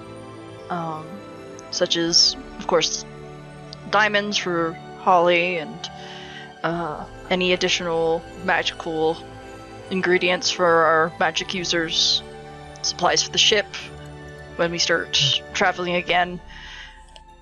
Yeah, we never did replace the turmeric, did we? We No. tried, but we didn't find any when we were at the All of last our port. poor turmericless meals. Hey, it adds a lot to it. It does. Look, gives gives Hornsby a little eye. Just like Cotton gives you a nudge in the ribs. Leave him alone. Winry feeds him a piece of bacon. He's not even really a bird. Correct. enough He is of a bird. He is, But it's he not. is a flying reptile. Exactly. He has beady eyes and he can fly. It's a bird. Mirad's gonna wake up in the middle of the night with this bird sitting on his chest, staring directly into his eyes. Or His eyes. eye. Yeah, just. It's okay, Hornsby. He just hasn't learned how to love you yet. Pet, pet, pet, pet, pet, pet, pet. Just in the middle of the night, I heard you talking shit. So I'll do it again. One of these days, it's gonna be like Rolloy learns the Awaken spell, and then just like finally Hornsby is gonna be able to talk, and it's not gonna be great. No. And Winry will be behind every single word, just like, all right, let's hear what you have to say, buddy. I think you'll find that I'm actually quite sophisticated. Uh-huh. The rest of us just. I apologize. Even if he's awakened, Mare's like, yeah, you're still a stupid bird.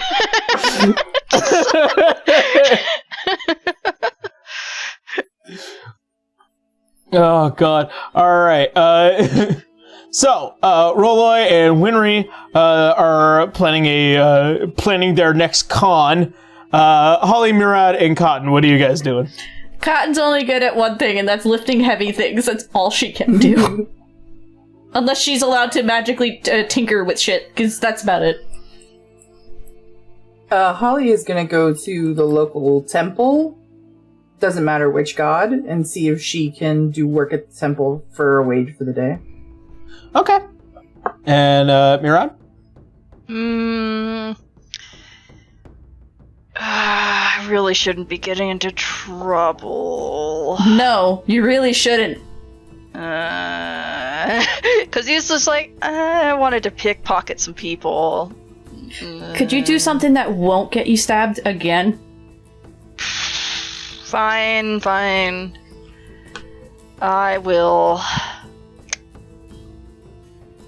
I have several skills and tools and abilities and such. I can probably cook and then or brawl or something. I don't know. Yeah, I think I'll just find a place to either use my smith tools or cook. One of the two. Okay. So, from there, I'm going to go across the table. So that way I have a rather solid order here. Cotton, as you make your way into town, kind of going from place to place, willing to offer some rather your strength-like services, and you do happen upon that ring that was talked about earlier, the kind of brawler's place, as everyone kind of just points you in that general direction, a little afraid of what you might do to them. And you see what is this rather stout-looking dwarven woman, as you see she's kind of just sweeping up afterwards. She's like, hello, can I help you? A little weird, aren't you? It's a long story. It's a very complicated one. It's really not that important. It's none of my business. What's up? Just looking for a place to make coin, and everyone keeps pointing me here, I guess, looking at her big-ass arms. Kind of just like looks you up and down, is like, well, I could quite possibly fit you in for a good round of brawl. Think you that might be a works. good headliner? Thank you. All right, I'm come back Cotton, towards by the evening. Yeah, Cotton, and you are?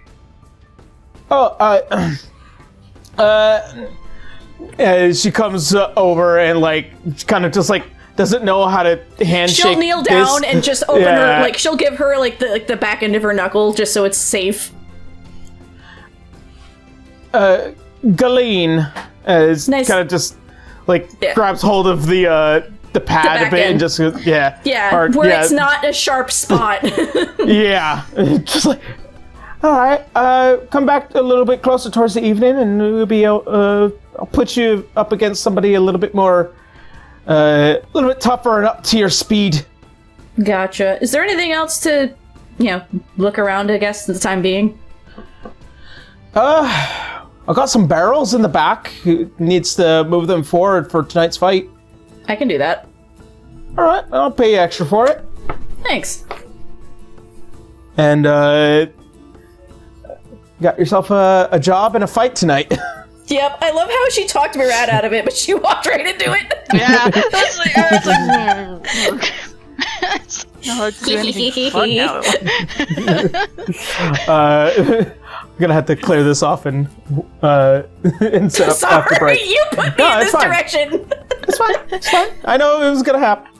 All right, and with that, Murad, as you kind of head around and trying to get a general solid idea, you do run into what looks like to be a rather slow-working smithy area, as see what is this kind of old goat-looking man, as sees the head kind of like turns. You see the long, graying, whitish beard. What are these rather short and stubby little tiefling horns?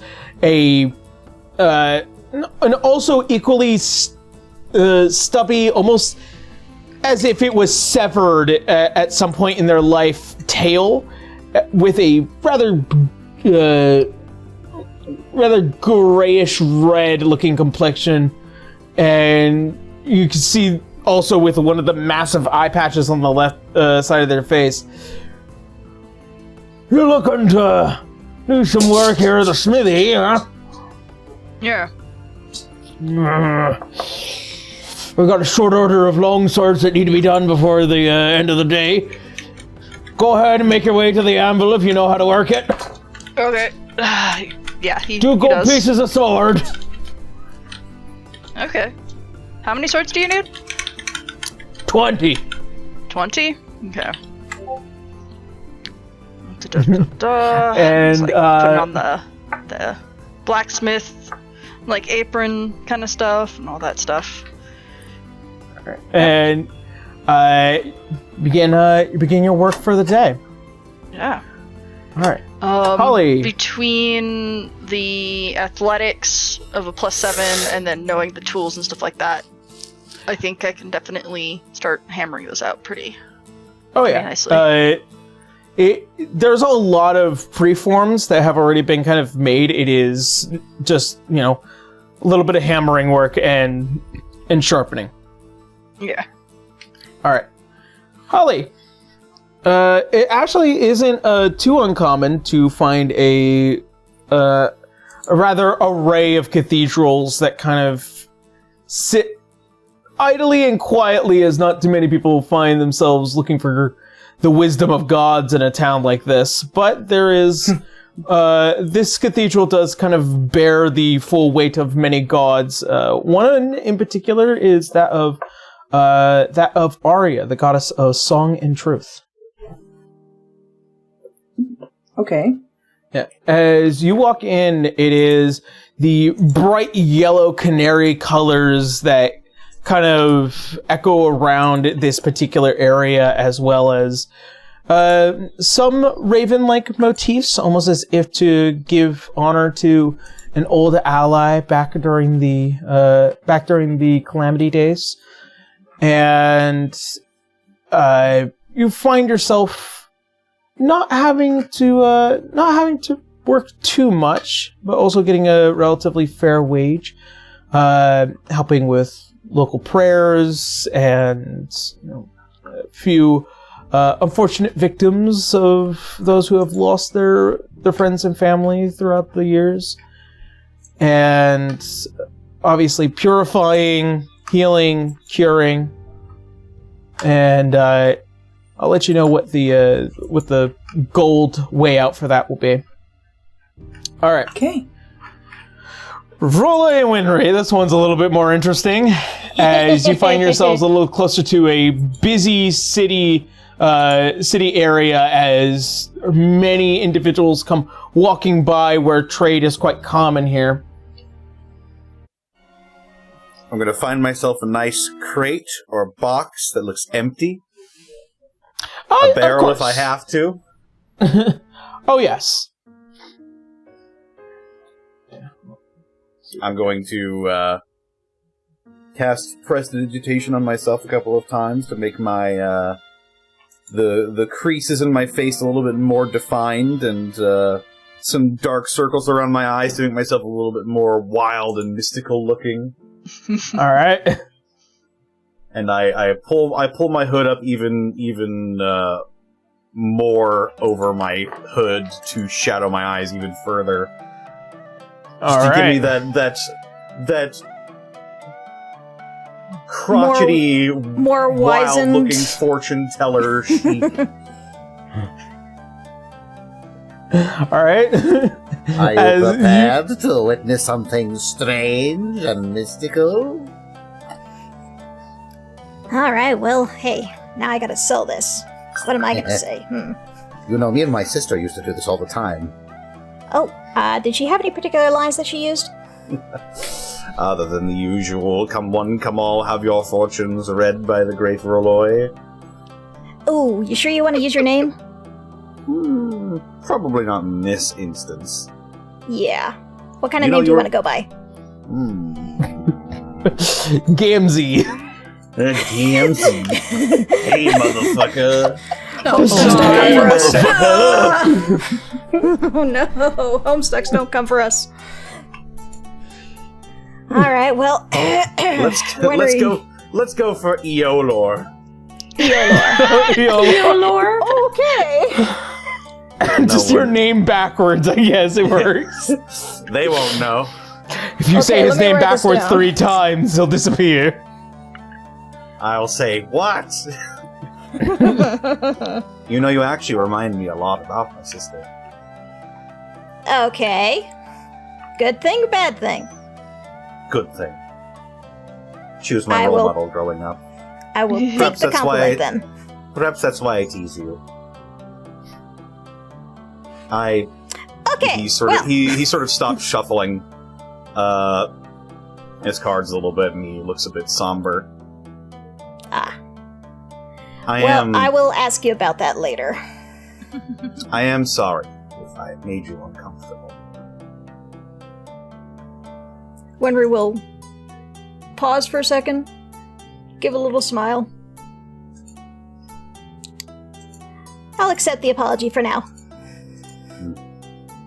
And she will proceed to stack up a few boxes so that she can get up probably to head level to a few people. Standing up on top of the barrel. As you begin to bark towards everyone in their general direction and trying to draw them in. Come all! Come see the amazing Yolor and have your fortunes told. I'll have I'll have my cards floating mystically in front of me. Wenry will probably also be throwing some magic sparks just up in the air, just like whee. Alrighty. And managing to garner some attention to get a few interested parties to come in your general direction, which we will find out the results of all of that after break. Hey! Alrighty. So with that said, we're going to go ahead, take a quick 10-minute break. We'll be right back, and then see you all there. Yeah, break time.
Ohayo gozaimasu, Power Bottoms. Sir. Why? Okay, we need to start looking up like French, Spanish, Italian, Lithuanian. Well, I did French already. Oh, okay, right. Yeah, bienvenue, Power Bottoms. Okay, let's figure out the that's when it Russian started. one, Chinese. I gotta find a whole bunch of these now. You're making me do homework and it's voluntary. I believe I did Chinese. Konnichiwa? No. That's Japanese. That's not Chinese. Right. Ohio gozaimasu was also Japanese. Fuck! Alright, anyways. Yeah. Alrighty, getting back into it. Jesus Christ, man. I just wanted to be silly. Yeah, I just wanted to be silly, you know? Alright. So, Roloi and Winry. You mean Ilor? Elor and Winry. Yes, Eolor. Ilor, thank you. As the two of you make your efforts to garner interest to Eolor's tarot readings, how much are you charging for gold for each reading? Yeah, how much do we want to charge? Do we want to be fair? Just like start at 5 for a simple reading, but then if you want to get more in depth, add in more. Yeah, we'll start it at 5 gold. That's what I was thinking. Alrighty. Boy. With that, Winry, your passive persuasion is enough to get people to come generally, giving your adorable confidence. And, of course, with the assist of Roloi, given their, they also have a proficiency in persuasion, so more and more people will begin to kind of gather and garner interest as they begin to kind of hear the readings as they go along. Let's see. In the first hour... Ooh, we're doing this by hour?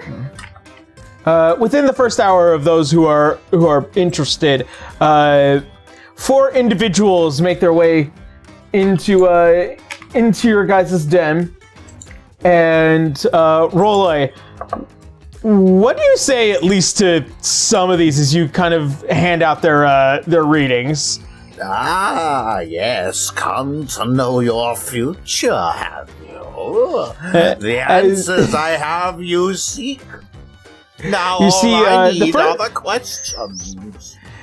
You see, the first one that kind of approaches is kind of like this, kind of fancy-looking half-elf. Is like, all right, I'll take a guessing gander, as kind of drawing out 5 of the coins and then handing it off to Winry. Winry gives a nodding. Thank you very much, sir. And She'll keep it in the side pouch. It takes a seat. Is like, I'm about to take the test for becoming a magistrate, so I was wondering if I might be able to get a bit more an idea of what I can expect from the test. Ah, yes, the young magistrate in training. You will see now. The cards, they tell. Your past, your present, and your future. Behold! And he flips over the first card.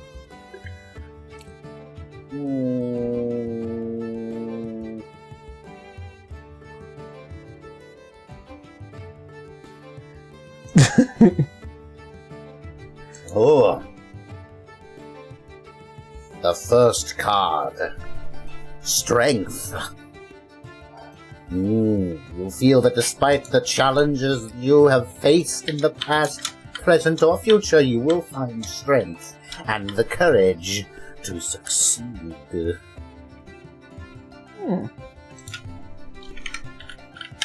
I'm a little more than encouraged to hear more, and he's gonna pay the extra 5.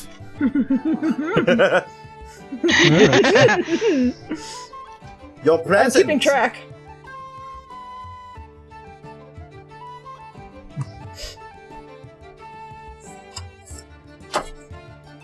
justice.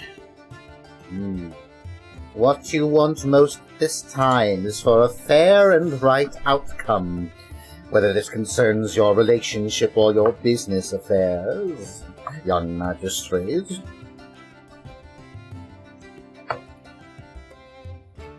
You feel that you are in the right, and that any decision or agreement to be made should be in your favor.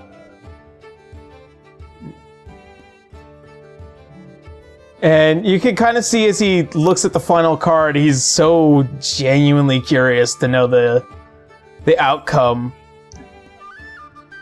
Let's see what happens in the end. He kind of pulls out the last 5 gold and hands it to Winry. The final card, your future.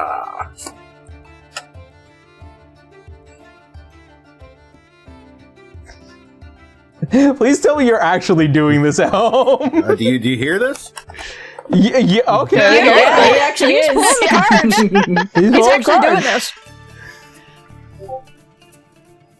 Judgment. New potential and opportunities, which cannot be ignored. A new project or decision.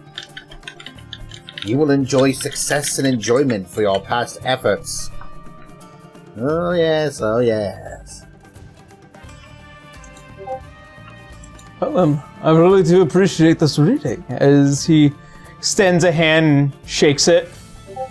Thank you for your kind reading. And thank you for your business, sir. We very much appreciate it. As he kind of shakes both your hands and he makes way for another individual as more and more come. You manage, especially with your guys' rather convincing show, you catch a woman looking for love. You catch a rather young man down in his luck, and finally Roloi, as this hooded figure takes a seat across from you, and you can't really see from the obscured face as he's all like,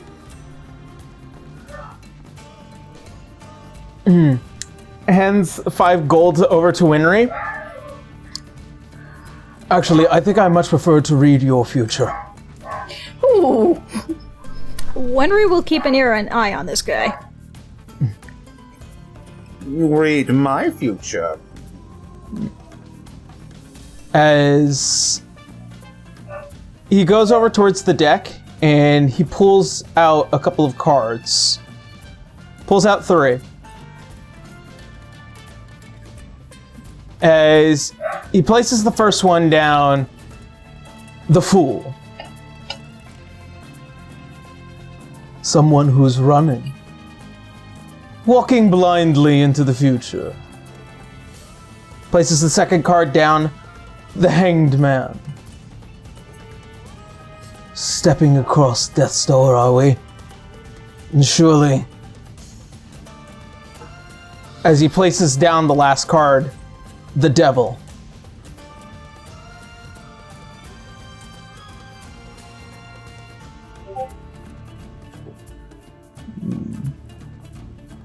Yes, the Devil comes for you, doesn't he? As he looks at you, you feel that mark that's on your body begin to slightly burn. I want to try and get a better look at this individual. By the way, Winry is getting ready to cast Fog Cloud if she needs to get Roloi out of there. As you try and look up, make me a perception check. As established, my perception is not that great. However, Oh yeah, I know. a 4. 4. As Would you like me to help out, or...? It might be worth it. Winry, make me a perception check. Alright. It's a flat number. How about a 15? 15? As you see as the hooded figure stands up, leaving behind 10 more gold pieces, and as he passes by you, the thick and heavy smell of rotting fish kind of emanates from him, and you barely see just under the hood with what looks like to be this large, almost starfish-like thing kind of crawling across a humanoid face. What? Okay, let me take a second to write that down here. Yeah. Under the hood, there's a starfish on his face, okay. And along the chin, you can see some barnacles just permeating through. Okay.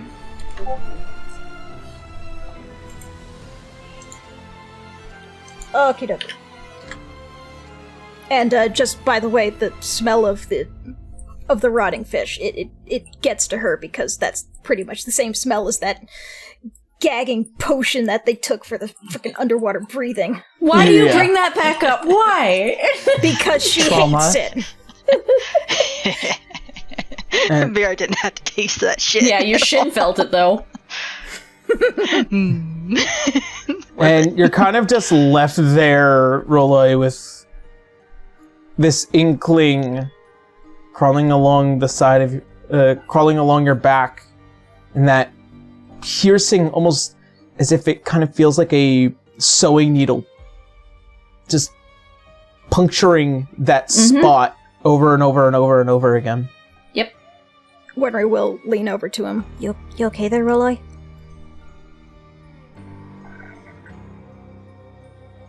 Roloi? We might want to pack up. Yeah, I'm not liking this. Alright. Thank you, ladies and gentlemen, but that is all the time we have for today. We must pack up, and perhaps tomorrow we shall return. Farewell! Alright. Your guys' Spray some color effort, into the your guys' effort garner you about 60 gold pieces. Nice. Alright. Split down the middle, even. So that's 30 each. Alrighty. And that... Holly. Yes. Let's see. Da-da-da. Not much goes amiss within the temple, as your efforts do garner you somewhere around 45 gold pieces for all of your efforts, and also the respectful donations of those who have been comforted by your efforts, and also healing. As you do happen to hear some whispers not too far.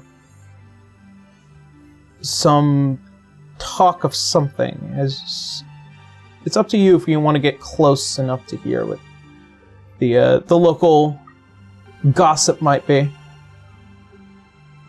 Absolutely, I do. Alright. She will kind of like get closer, pretending to clean something. Alright. Make me a stealth check. Trying to butt into a conversation that had nothing to do with you. Not great. We got a 5. Oh no! The dice do not like me tonight. It's my third low roll. As you try and get closer, as trying to be as inconspicuous as possible, you manage to get at least a little bit of the conversation. I've been hearing many a sailor coming out from the northern end along the Ordofquo make their way down here. Apparently, one of those, suppose one of those massive ships have been making a lot of effort in destroying many of the trade between Hollengrad and here. And it's just like, I know. I hear the Bloody Mary's Revenge has been sailing that area as a frequent. And before they both notice you and just... is there anything that we can help you with, miss? No, I'm just cleaning. And they kind of just turn and walk away. Damn it. Does the Bloody Mary's Revenge ring a bell? It does, actually. It's one of the ships of the 4 pirate lords. Oh, joy! Sick. Yep. Which one? That would be the pirate lord, Viscal.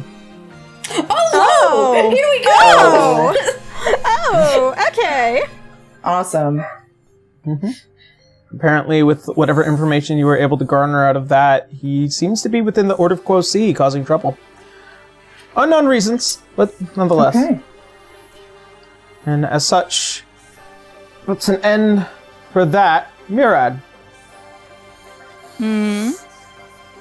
As you quickly and efficiently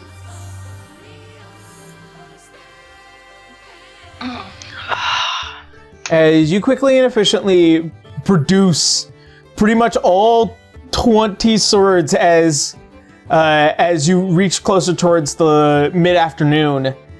And you see this a gangly-looking tiefling man kind of make his way over to you. He's like, you're a quick worker. Yeah, it's been a while, but it's good to get back in the trade a little bit. A lot of the constables have been needing some brand new swords. Apparently, trouble with creatures coming out of the southern forest. Yes, they were needing them properly silvered, and which is what I was trying to get done today. But good work. And he hands you 40 gold pieces for your efforts. 40 GP. And silvered weapons, though. I'll get them silvered myself. Don't worry about it. But thank you in either which way. Okay. As you go and take your leave, you end up kind of not noticing, especially from the right side, as you just bump into somebody without fully realizing that you ran into them. Oh goodness. As you turn and look down, you see what is this long, golden-haired looking man with these starry blue eyes standing before you. Much apologies. Bye. Like starry blue as in like the starry night sky? Yeah. Blue, or starry blue as in like the actual color, Like normal starry eyes, but night color. sky. This would okay. be familiar to that of Illumarian.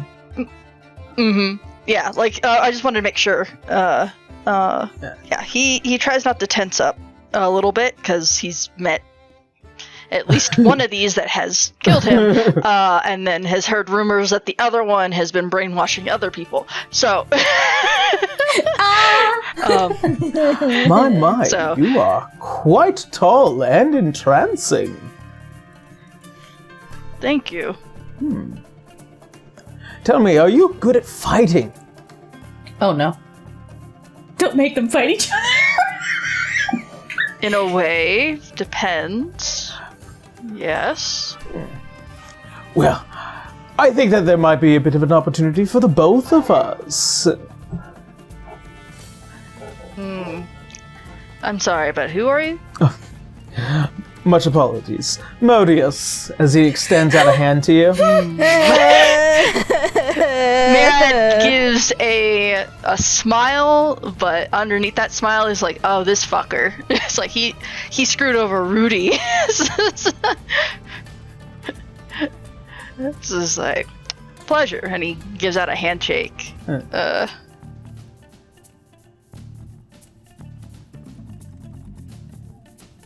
I was wondering, I am looking to hopefully have a sponsor for the fireball tonight.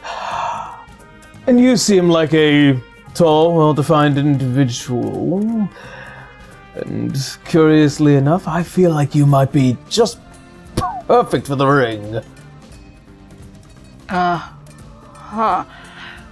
Well, I did promise some folks that I wouldn't be getting into fighting, but I guess it depends on what you're offering. 1,000 gold pieces. Oh my god. Whoa. Oh, that's not too bad, yeah. If Win you or lose. walk into that ring, oh my god.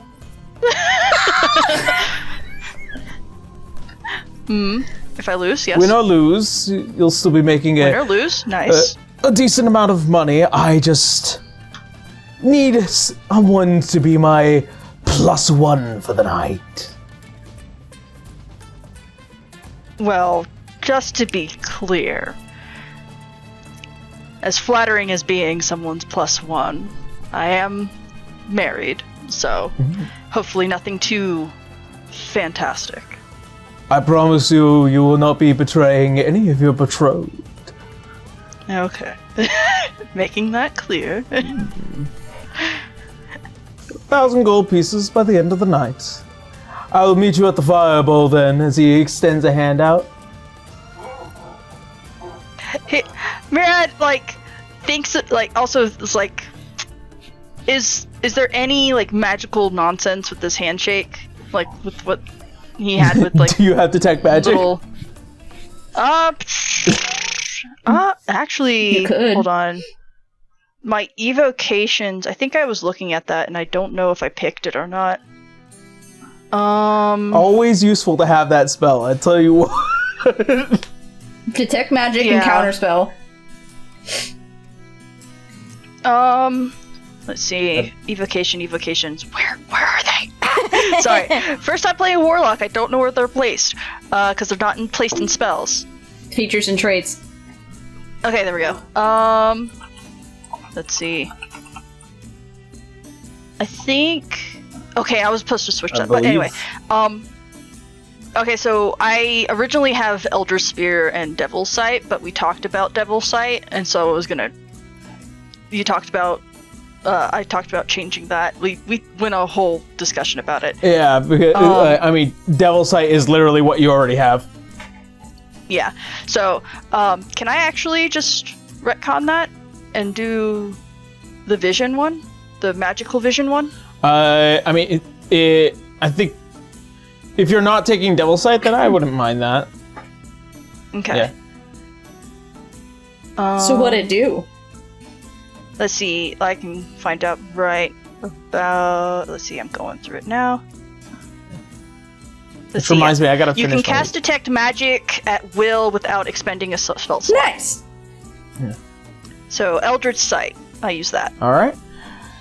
As you use Eldritch Sight and you kind of get this view of this person, there doesn't seem to be anything magical about the handshake itself, but there is this unbelievable amount of magical aura that surrounds this person, almost as if they're constantly in a state of protection. Ah, okay. Mira shakes his hand. All right. Very well. I'll meet you at the fireball tonight. Please don't be late. Oh my god, did you just agree to go Mr. and Mrs. Smith on each other? Ray? Mira doesn't know this. Oh, no! Mira's been working all day. Alrighty. And with that, Cotton, Yeah. as you go and as you're moving these massive barrels as well as boxes of food and various other things to prepare for the night's event, after which you garner yourself some 50 gold pieces for your efforts. Sweet. And you see as the old dwarven lady comes by. All right, well, do you need to warm yourself up? Yeah, I guess so. Yeah. Oh, we got some lockers downstairs. You know, punch a bag, get yourself nice and loose. Thank you, I appreciate it. Very well. As you begin to notice that some people kind of begin to slowly make their way in as you reach closer and closer towards the nighttime.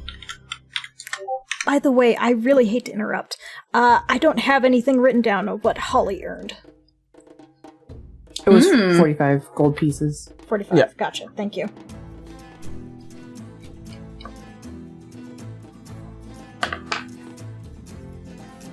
Alright.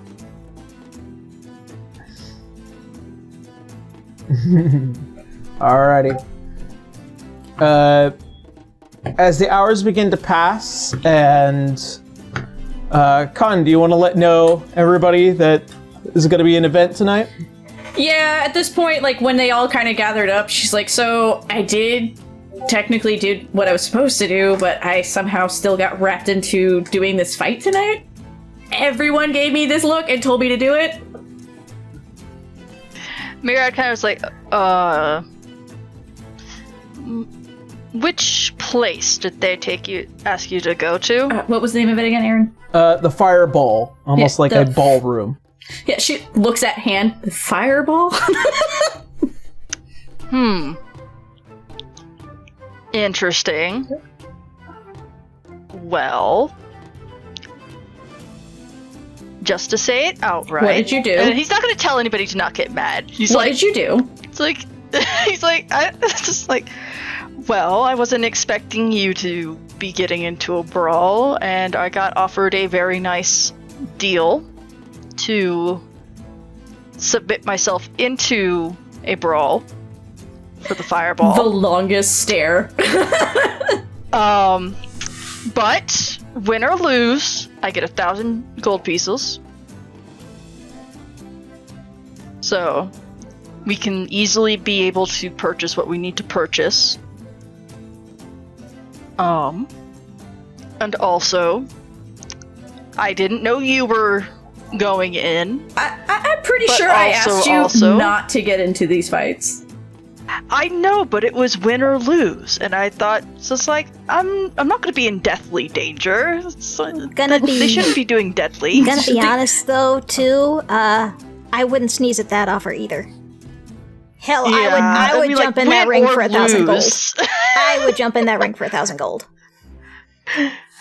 But this is the extra problem, and I think it's an opportunity for us all to meet this individual personally.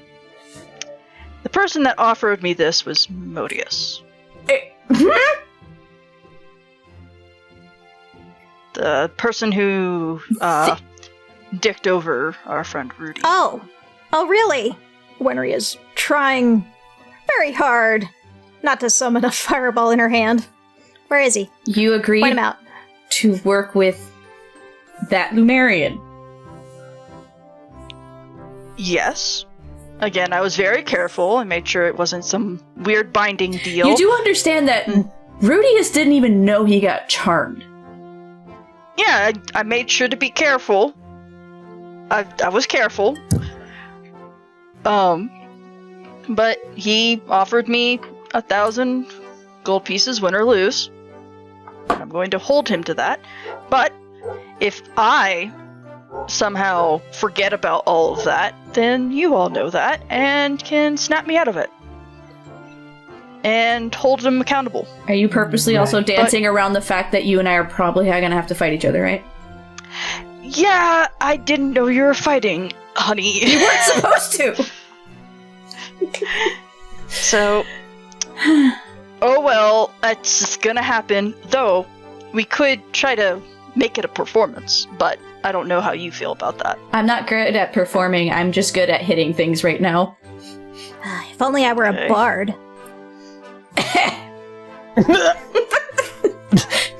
Wink, Says the wink, person who people was a in the bard in audience. another She campaign. plays a bard in Vale, who happened to also be part of this in the beginning of Vale. Yeah. Well, I mean, like, we can try to do something. But regardless, win or lose, I'm not gonna have sore feelings. But if I lose my own wife, I know you won't kill me. No, but so you that's will a be sore. plus. Yeah, and you can take out all that anger that you have Also, towards the situation Ray, at me. please don't make me perform. I have a negative to that. She's just going to fight you. Yeah. It was worth a shot. Yep. Her charisma's the dump stat, unfortunately. Yeah, understandable. Yeah, Mirad has the charisma. And she'll look at the other three. If you guys make bets on either one of us, I will not take it as an insult. At this point, it's earned. You know what? Yeah, either one of us. I think you should bet on her, personally, but You're still fast. Gonna be honest I don't though, know, she's kind of the favorite though. She's kind of the favorite to win. yeah. I'll think about it. True. If we bet on you, You guys and can we technically win. bet. Yeah. You guys can gain extra money if you bet on either one of us. Yeah. I mean, like, it's all going to the same hands. But that's if we even get through it. We don't know who else we're fighting. Now, honey, Mm-hmm.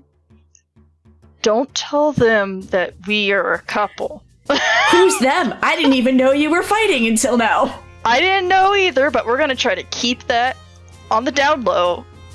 So they don't think that we're just trying to double dip into... Ah, yes. I'm gonna walk into the ring and go, that's my husband.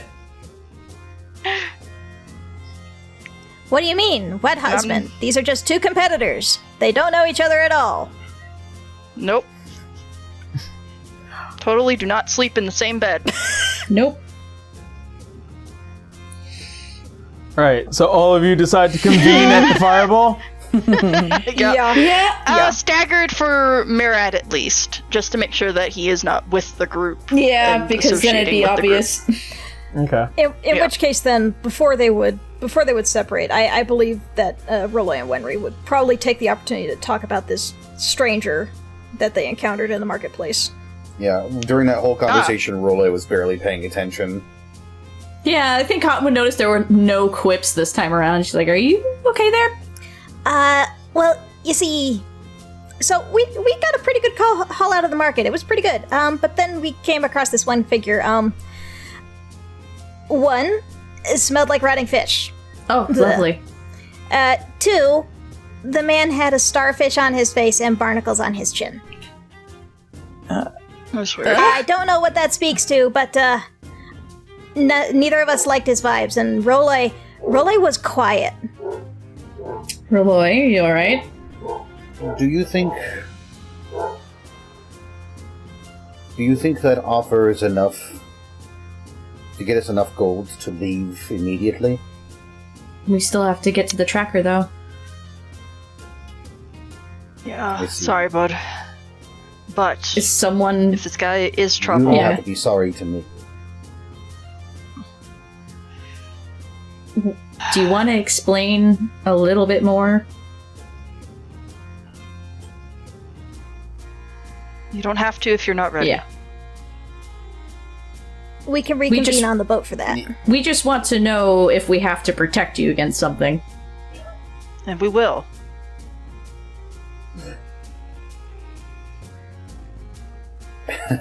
You're our daughter's future uncle. I'm protecting you, so...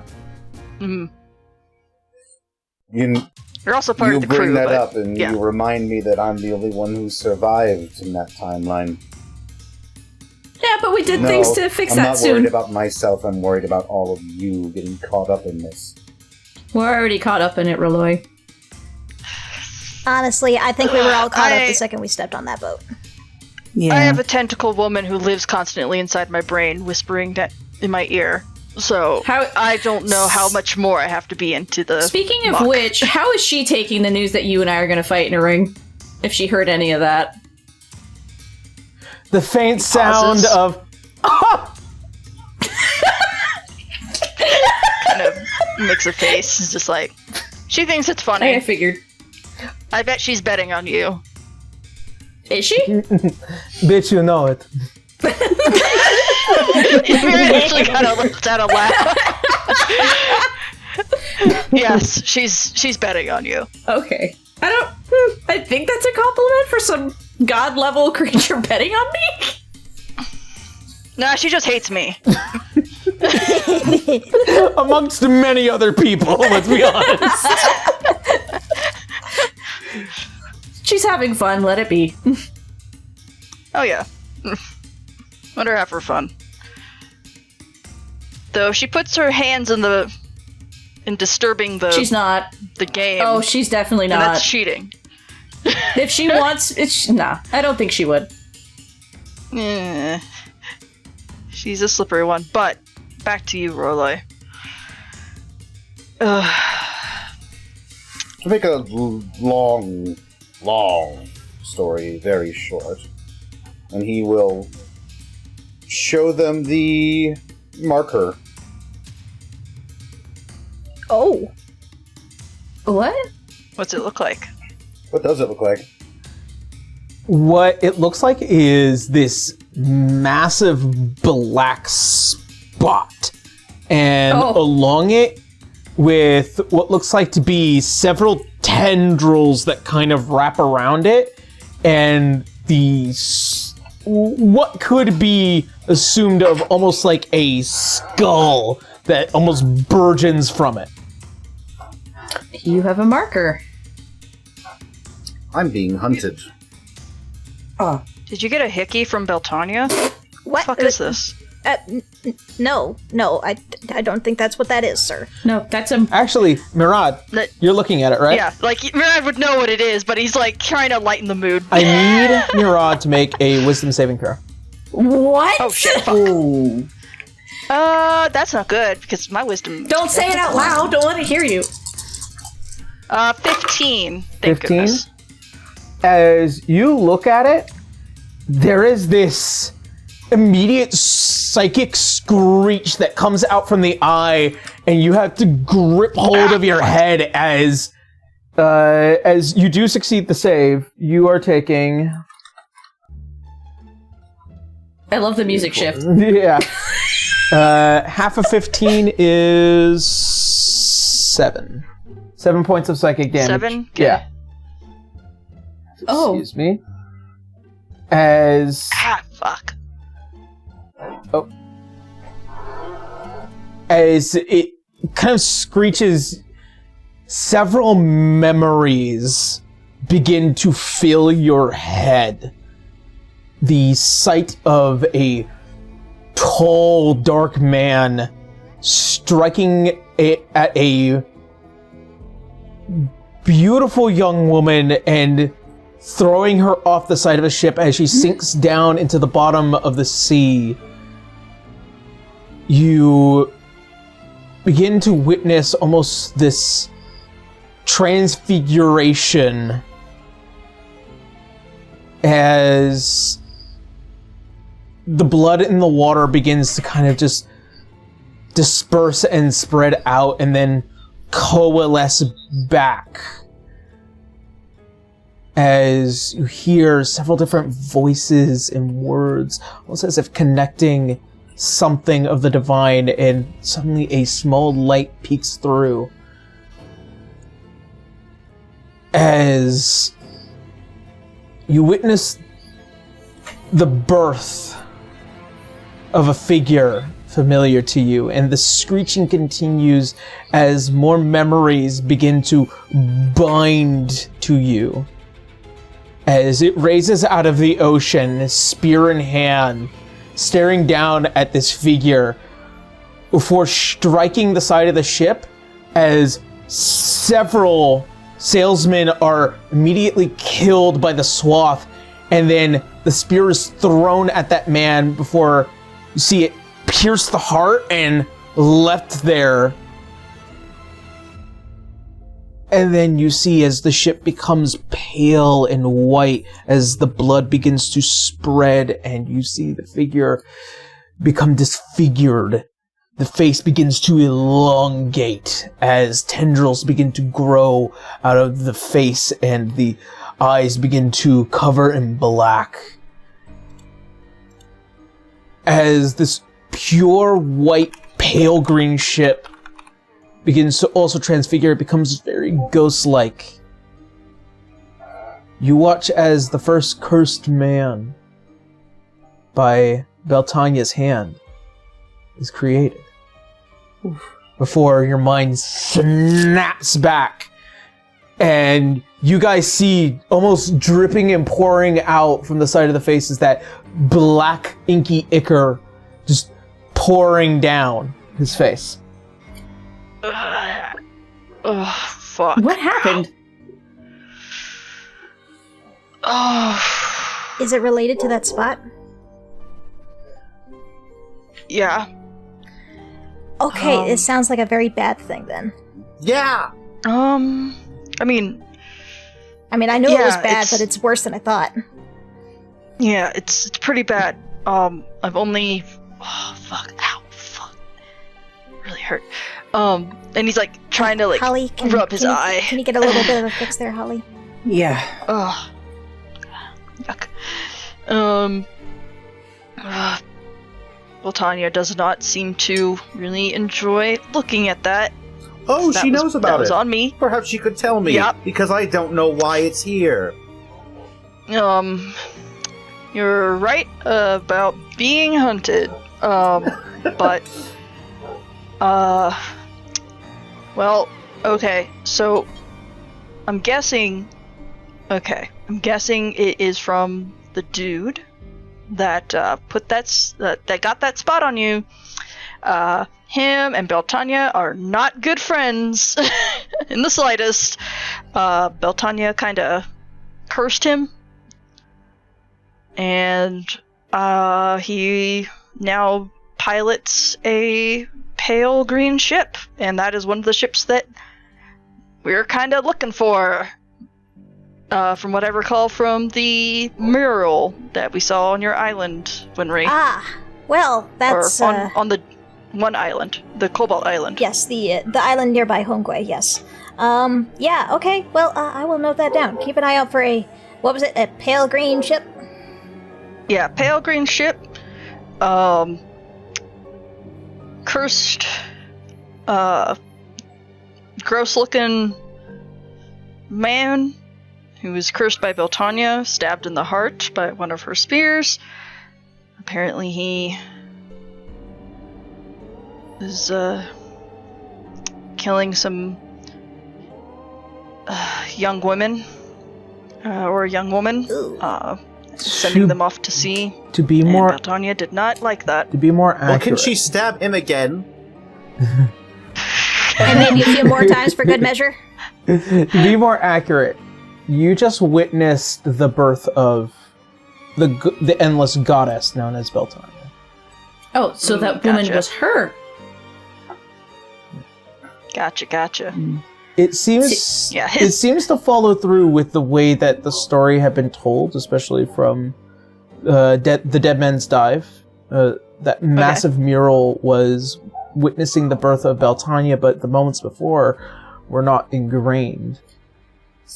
See, we're already tied up in this anyway, whether we like it or not. I have a feeling that that meeting this man will be very interesting. As you're explaining this, Holly's gonna reach out and use healing hands on you, and you get back 6 hit points. Thank you. Let's see, I got 7. So you're missing 1.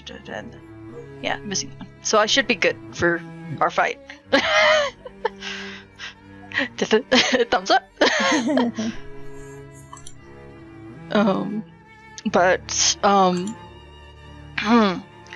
But yeah, Rolloy, we're gonna be wrapped up in this, it seems. Good, because it's here. How? Like, I don't know if I want to make Mirad assume that he's heard, like rumors from the sea and stories from the sea. I mean, if this is about the legends and lores of, the happenings within the many seas of Erdsenheimel, make a history check with advantage, given their given a multitude of stories that revolve them.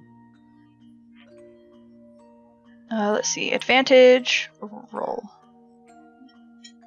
So that is only an 11. Advantage, one more time. No, Great. It automatically calculated that. So, given your... I rolled a 3 for my first one, so... given there are many, many stories, some that you have been read to from your mother, others that you've heard from fellow sailors, none of which you gave mind to at the time, given your rather disbelief of a lot of things. But things begin to kind of connect with some of those stories now that you've been thrusted into a world like this.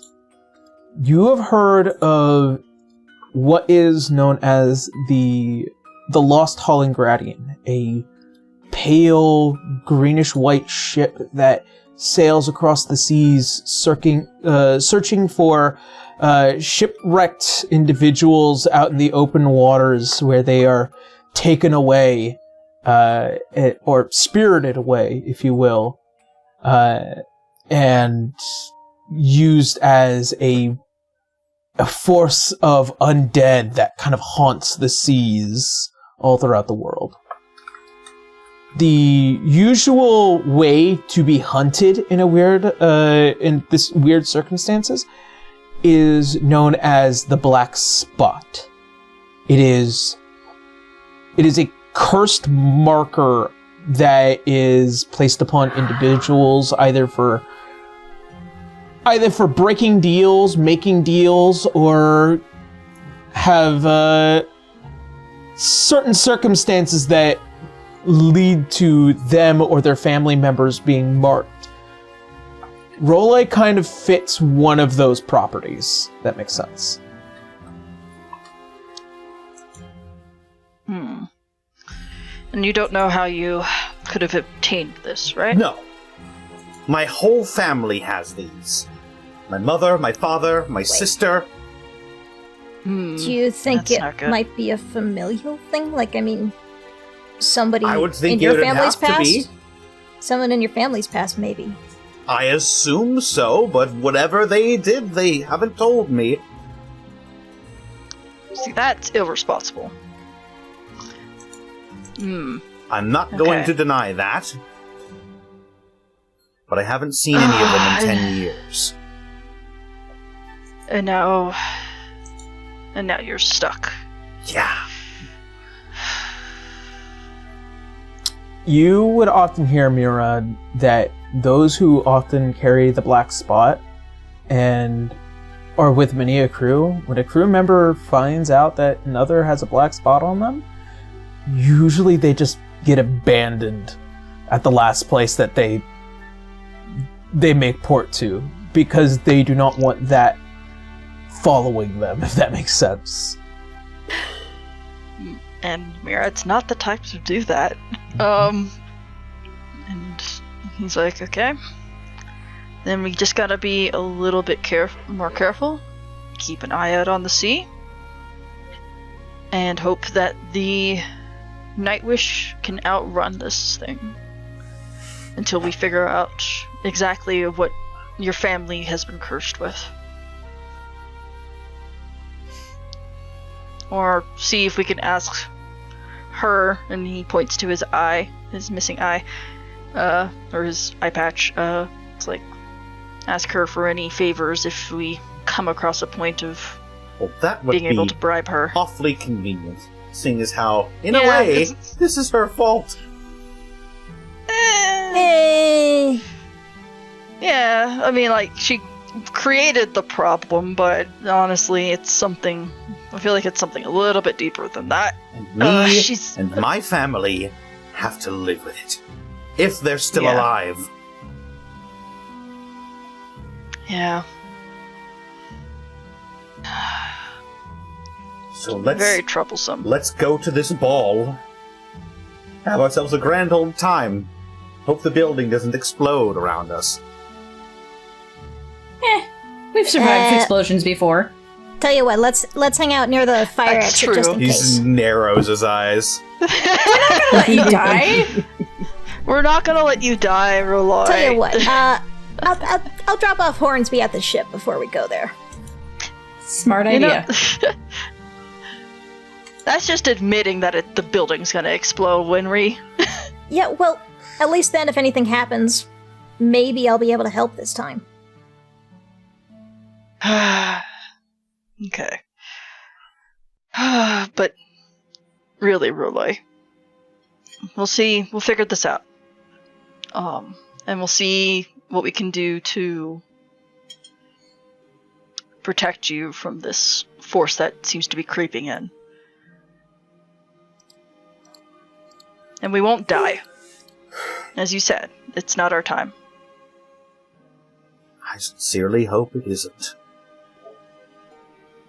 Well, we won't let it be. I've been working my whole life trying to get this curse away from my family. Worked so hard I did this to myself. And he, pulls back his hood a little bit, and you can see his graying hair with the thick white shock. Kind of like Frankenstein's bride kind of deal? A little bit, yeah. Yeah. Oh.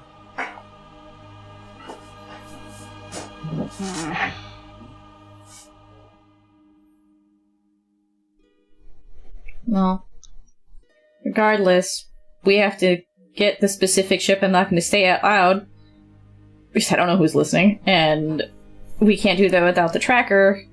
And regardless, you have the black spot, and we gotta go back out in the ocean, so I feel like running from here specifically isn't gonna do much. We'll just have to be cautious when we leave port. Yeah. I mean, we have the Night Wish. Let's just hope that this magical ship is enough to outrun another ghostly magical ship. I have every confidence that we at least have a fighting chance. Yeah, and maybe Beltania will be a little nice with the way of the sea and slow down our enemy, at least until we can get to safety.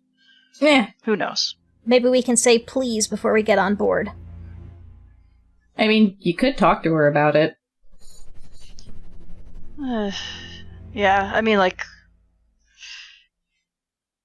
still getting used to all this, but I do try to talk to her. I'm not sure if she gives that tough love kind of vibe, if you know what I mean. Yeah, but she kind of seems to already know since, that reaction, just looking at the marker, so she may even have some insight for us. Yeah. Holly. Yes. I don't know how to do this kind of stuff. Communing with a god? I feel like, yeah, seeing as she's your patron. I mean, I try to talk to her sometimes, and she just gives me a giggle, most of the time, and then doesn't do anything else. And then maybe mocks me. Well, she kind of doesn't like men, but that might be part of it, but I mean... You don't say! No, I know. I know. I'm just saying... Maybe she just hates him in specific, who knows? Yeah, that's I don't know how to get her to talk to me. Have you ever tried actually performing a ceremony to her? Do you know a ceremony to Beltania? I honestly don't. As far as I recall, I mean, the most that I've been doing that she seems to be okay with is when I leave out any leftovers that we have from food, when I cook, I just leave her out a little, I guess, offering, and it disappears in one way or another. I don't know if Hornsby's just eating it or. Oh, trust me, I've been keeping a pretty good eye on him. Have you been sneaking any snacks behind my back, mister? That's gotta be a yes. No more after-bed snacks. You got that? Turns into a fucking gremlin in the middle of the night. Aaron. Yes. Would I, in the history of studying death and its rituals have possibly come across anything related to Beltania or her rituals? Of course. I mean, this would be closer to your religion, but in particular, your knowledge of Beltania and the way that she functions as a whole. As an endless goddess, she fits kindly in between the goddess of nature and the goddess of death. And she fits in the sense of one is supposed to kind of control the seas, the other one is supposed to control death. Unfortunately, if somebody dies in the middle of the sea, who gets the soul? Right. You know? So that matter gets situated through Beltania. She is the goddess of those who die at sea and motherhood and a few other things, but mostly those two things. Given her disposition, a lot of her rituals involve kind of carving idols and also, respecting women, obviously. But more importantly, she prefers small trinkets, like little toys, like wooden horses or dogs or small, tiny little toy-like idols for children. Okay. And she likes those offerings mostly, and then also, of course, the usual salt offerings as well, given her relationship to the sea. Okay. But, usually it's basically tossing the salt over the shoulder kind of ritual. So Holly would think on it for a second and say, some of the things that Beltania likes best are toys, and I just have to wonder, do you have any of your daughter's toys? They would have been lost back on the, Ray the player, their brain is blanking on the name. The Luxon? The Luxon, there we go. They probably would have lost most of it during the Luxon. But I... oh? No, go ahead. I could carve. I do have wood carving tools and such. If you could carve perhaps a toy that is meaningful, one that looks like one of your daughter's old toys, something that is an offering that also has heart behind it. Okay. Then we could conduct a ritual. I feel like because she cares more for small trinkets, I think it's the effort and the meaning behind them that count more when offering her respect. Mm-hmm. Yeah, that's kind of why I've been, making a little bit of extra food every time we do have meals, just to try to be more welcoming, because I don't know how this whole patron thing works, so I've been just offering my own little passions, I guess. But yeah, it's sure better than nothing. Yeah, of course, and it's wonderful that you're putting that much effort into it. I just think if you're going to ask her for something like this, you need to go the extra step if you really want to communicate with her. Mm-hmm. Yeah. She's probably laughing at you because she finds your efforts to be cute. He kind of makes a face. It was just like the term cute is very lightly put. Yeah, probably more this little dumb idiot doesn't know what he's doing. Yeah, that's what Mirat's thinking by the term cute. She's trying not to insult you so hard right now. It's not that he finds your words insulting, it's just that he already has an assumption, established assumption about what she thinks about him, and is already put in like the actual like dots of like what she really like what Beltania would really think. He's not making the face towards Holly. Mm-hmm. She's like, it's just, the offerings are good, they're welcoming, but they're not enough. Mm-hmm. Okay, I can see what I can do, and see if I have anything like, well, actually, there might be some stuff back at, like, home. And Mom's home. Who knows? She might have left a toy or two. Azure really did fucking spoil her.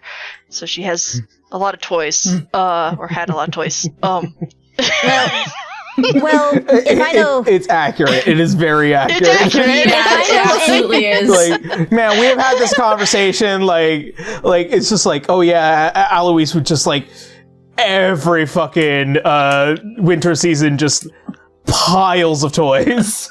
If I know anything about grandparents, they spoil their grandkids. That's kind of their job. Especially if they're really fucking rich. You guys, like, we don't have room for this. You guys' interpretation of what grandparents are like is very surprising to Holly, and you can see it on her face. Don't worry. Well, my grandparents always gave me books. Before we go down this lovely little thought, though, we do have a fight to get to. Yeah. Alright, yeah. We shouldn't be late. Thank you, Holly, for the healing and for the advice. I will see about doing what I can while we're on the ship, but when we do go back to home, we will see about if there's anything left behind. When you're ready, I'll perform the ritual with you. Thank you. It will be a nice buffer, just in case. Yeah. She gives you a sad pat on the shoulder. Like, sorry, bud. He's like, I'm not that bad of a guy, but it's just like... it's not that I think you're a bad guy. I just happen to have the patron that just fucking hates my guts. Yeah.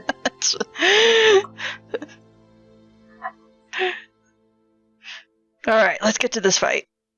Alright.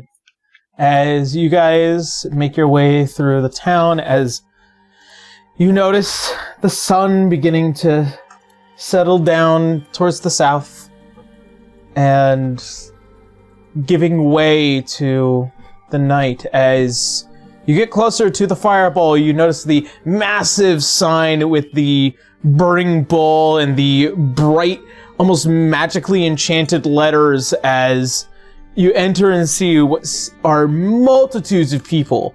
You see quite a number. The first few that you might take notice to is a couple of high elves having a discussion. One that is familiar to you, Mirad, that of Modius, discussing with looks like to be a shorter, long hair high elf individual. You notice that there is kind of just sitting in the corner a couple of other individuals, two of which is like this cloaked and hooded, very short-statured individual, along with what looks like to be this broad-looking Goliath figure.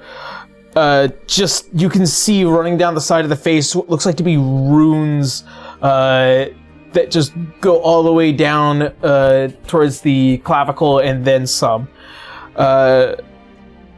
You notice that there is a wood elven bard kind of just playing some tunes, getting people prepared for the night's event, as well as a bit of a familiar face.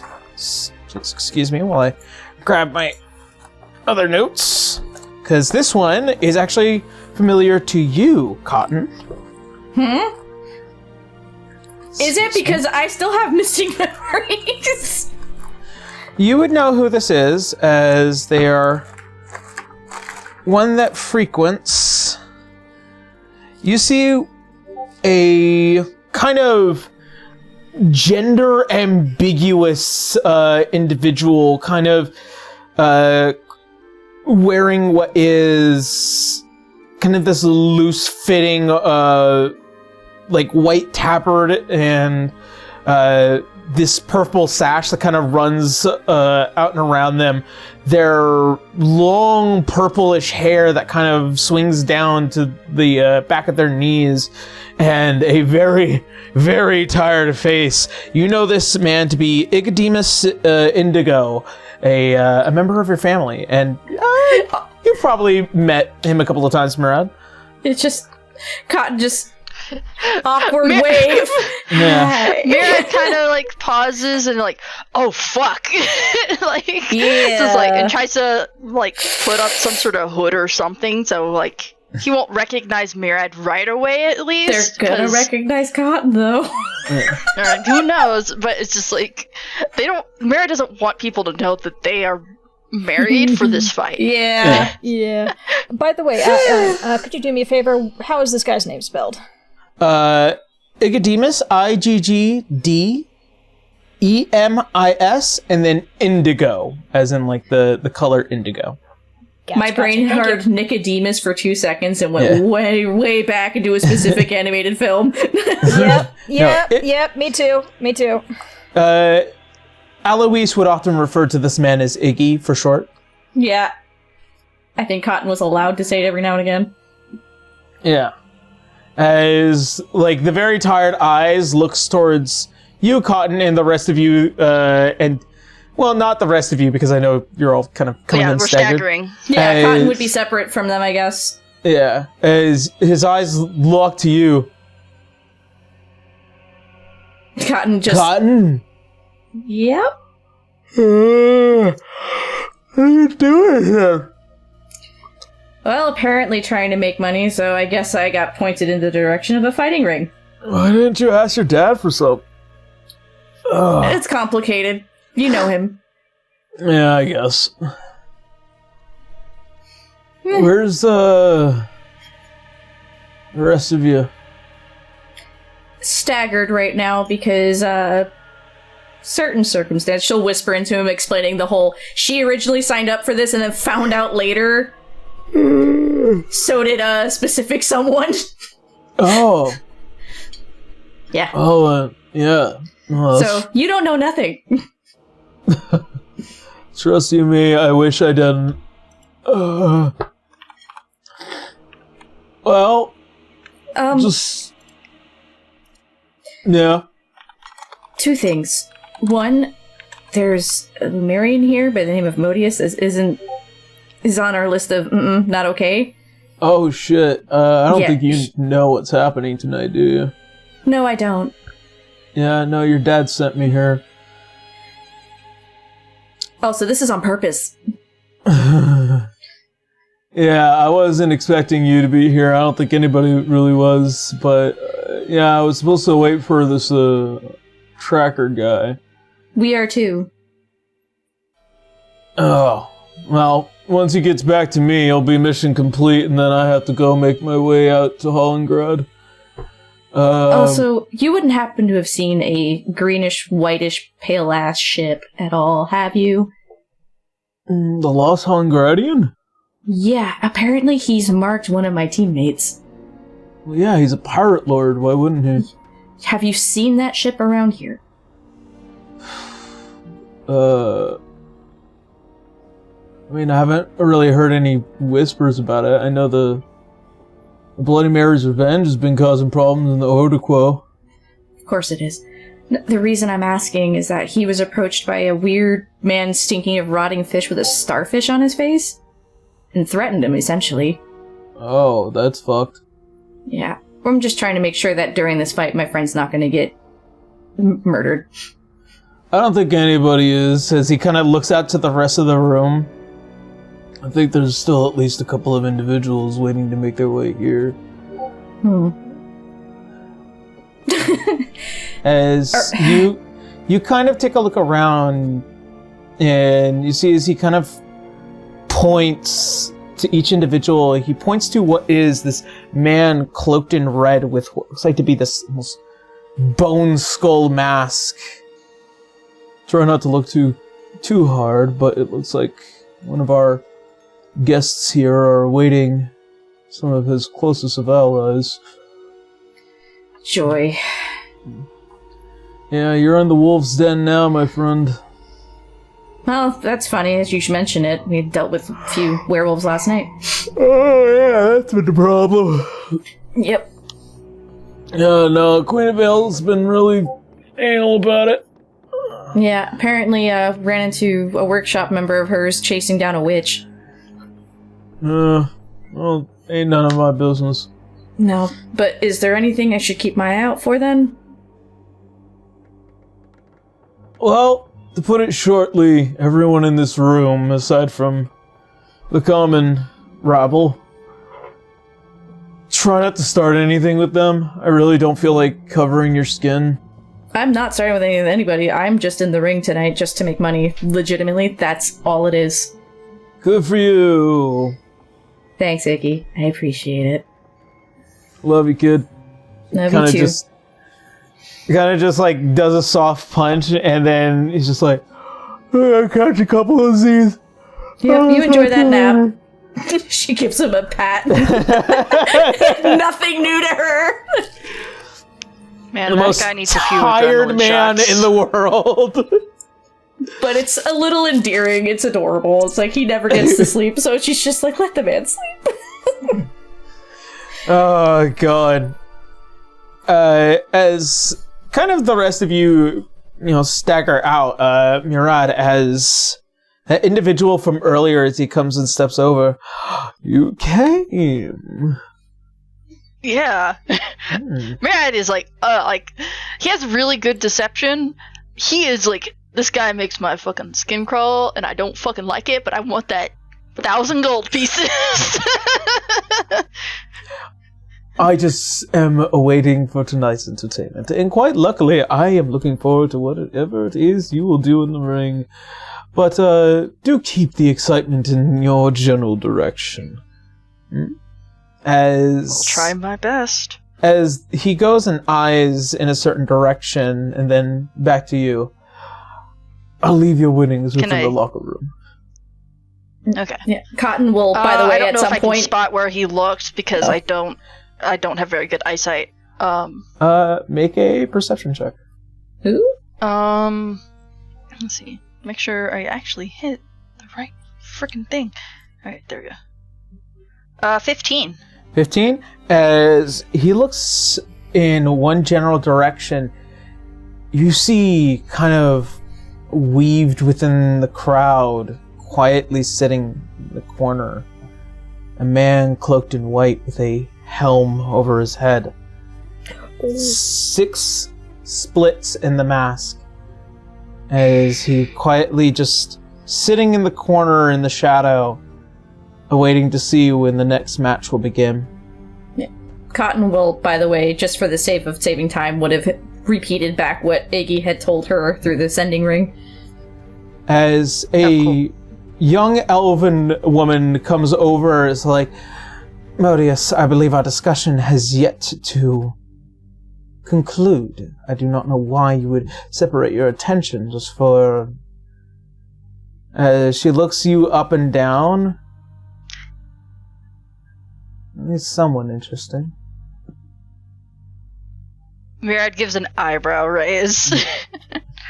Please do excuse my friend here. Harleen is a little pokey at times. When you go out to sea, you meet a lot of very bristly folks. I suppose. As she kind of turns back, Modius, a word, please.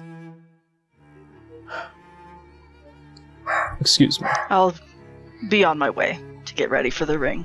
Absolutely. Thank you for stopping by, and thank you so much. As he begins to kind of back away and like extends an arm out and draws her away. Is that Harleen Black Archives? Harleen, am I understanding this correctly? Yeah. Yay! Yeah. Lots of name drops today. Yay! Yeah. Lots of name drops. Oh, as a heads up, I switched during our little short talk. I wanted to switch my acrobatics from my my ghostly phantom ability into performance. Yeah, and Cotton's gonna false life herself before the fight starts. So I actually get a +6 on performance now. Nice. Right. So yeah, Cotton's doing false life beforehand, considering it is an hour-long spell. It doesn't require concentration, so yay. yeah. And I assume that Cotton is going to be okay with him actually trying his best to fight. Yeah. Of course, they're not trying to kill each other, but they're just blowing off some steam in a different way now. How about that? yeah. Like, so he's like, you're not gonna get mad if I just use the actual like daydream and stuff on you, right? No. Okay. Making sure. Always good to check. I assume you're not trying to kill me, so.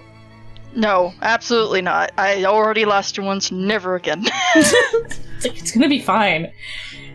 Alright, Holly. As Yes. you're making your way kind of through the crowd and kind of staggering closer towards one of the sides, you kindly bump into a red-robed man as... I was like, excuse sorry. me. As looking at you, you see that I retract my apologies. You retract your apologies? As you stare at him, he emulates something wrong. And you can kind of feel it. It almost screams at the back of your head. Almost as if he kind of stinks of death magic. Eyes of the Grave? What does that do? As an action, I know the location of any undead within 60 feet of me. Basically, I'm checking if he's undead. Or if he's, I guess, bringing any undead with him. You will note that within this room, there are at least 3 undead kind of keeping an eye on this individual in particular.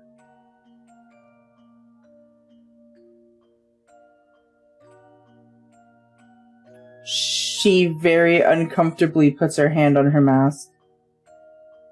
Is there a problem? I believe in the olden terms, that of Alanonian understanding. Don't start anything, won't be anything.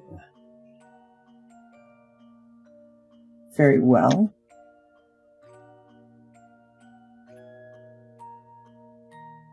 And kind of acknowledging, knowing who you pray to, sees he kind of slips in between some individuals as the eyes continuously lock and then break away before re-entering the crowd.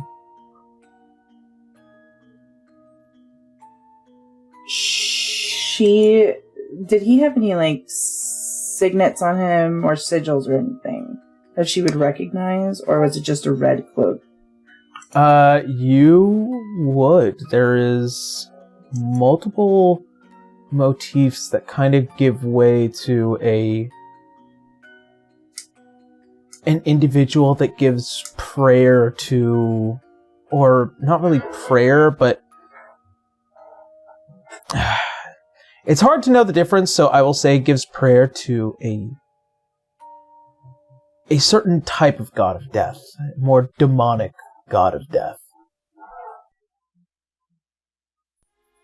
Okay. Until Yes, you can tell just based off of some of the jewelry gives way to that of a demon prince, if that makes sense. He hasn't broken any rules nor law. He does emulate danger.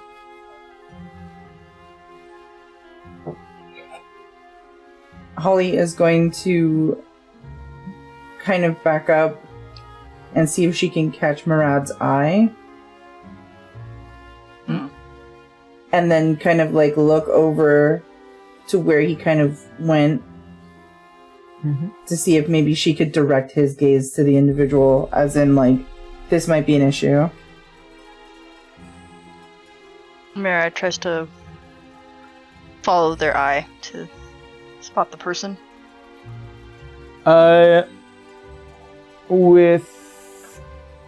Make me a perception check. Perception. Considering how crowded it is. You also have the ring, so Yeah. she can directly just tell you. Yeah. I know, but I'm trying not to give away that we're of the same crew. 14. 14? Sorry.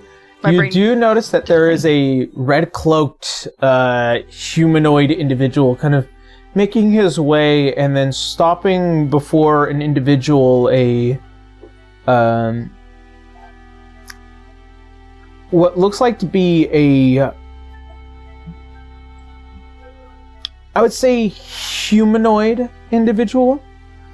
Their hair is almost brass and copper, and their eyes give way to that of also a Lumerian. Too many of these guys. Yeah. This Don't like time, their eyes are a little sunken in and a blaring blue. That's 2 Lumerians in the same spot, or 3? That's 2 Lumerians that you've noticed in the same room so far. Yeah.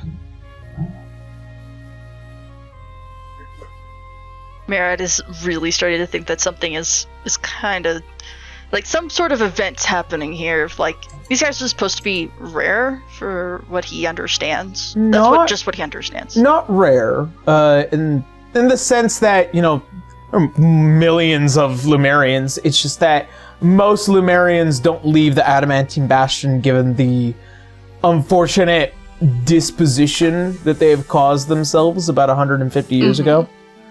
Right. With that, she's gonna kind of sink back to the rest of the crew and be like, there is, I think, Necromancer here tonight. Oh joy, how fun. There's a lot of strangeness in this room, and I'm uncomfortable. Yeah. Merritt's starting to get a suspicious vibe about the place. Oh, trust me, I've got the exits all marked. I'm Yeah. gonna run straight towards one of them if anything happens. Oof. Well, the purple-haired man is one of my family, so don't worry about him. Oh, well, okay. There's a man in a red robe over there that I'm pretty sure is praying to something of the hells. Yeah. Iggy said to keep your guards up and don't start anything with anybody. As he said, we just walked into a wolf's den tonight. Well, I guess some sort of event's happening. But Iggy's also here to meet this tracker too, so oh We'll see. good. We might actually be able to leave sooner than expected. until then, just go on with the fight as if nothing is different right now. Yeah. Keep an eye out for our tracker, and keep an eye out for anything suspicious, Well, everyone. a lot of these people the are sooner we get suspicious. this over with, the better. Yeah. Agreed. Alright, let's get Alright.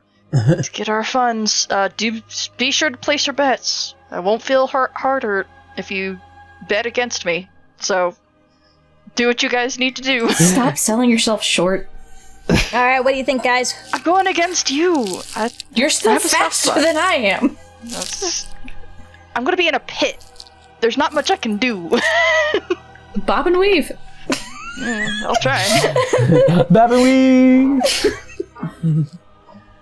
Winry will Winter will probably just be like, I'll be back. And she goes over to the betting box. All right. And as you go to make your bets, you can see what is the giant scorecard. Placing your bets on who? Who are you betting on, guys? Oh, Captain, my Captain. Mirad's probably going to use an alias name of some sort. I don't know. Probably not Mirad. Just to make it... Yeah, the name is probably already scribbled up on there, but yeah, what name did you want to go by? Oh, he didn't give the guy his name. Though if he knows his name, then Mira knows that he's in his head, and it's like, okay. Fuck. Listen, you could just take a lesson from Roloy and be Dirham. Dirham, yeah.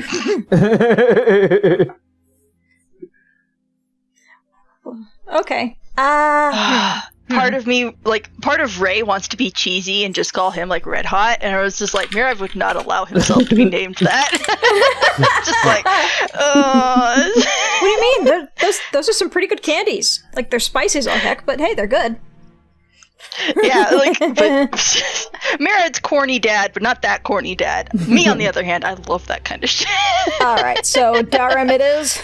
Dharam it is. Alright. Let me see here. I think I'm gonna put 10 on Dharam. We'll see what happens. All right, and as it goes into Dharam's pile, anybody else want to place their bets? 20 Yes, on the I'm also fire good. genasi. Yep. Shit. What was that? I heard two voices at the same time. 20 on the fire genasi. Also 20 Alrighty. on the fire genasi. Wow. Mirad's gonna be so surprised. She's just like, guys. I don't want you shit talking yourself either. Get that confidence up there.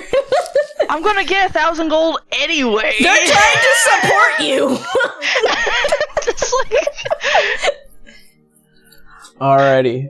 As the lot of you place your bets, and there are plenty of fighters that will be fighting tonight, but we'll get to some of the main events relatively soon. As you, Winry, as you kind of just at least trying not to get trampled on around here. Excuse me, pardon me. Sorry. Watch your feet. Excuse me. Sorry. Ah! Just. My apologies. I didn't mean to do that.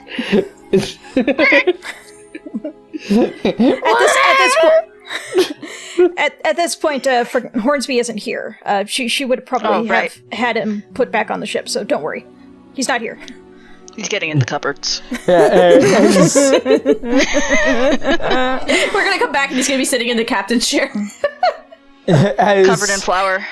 As you kind of just try and make your way, you do happen to bump into a knee relatively hard as you hear, ooh, ow, ah. Oh, jeez, I'm so sorry. I'm sorry about that. Are you all right?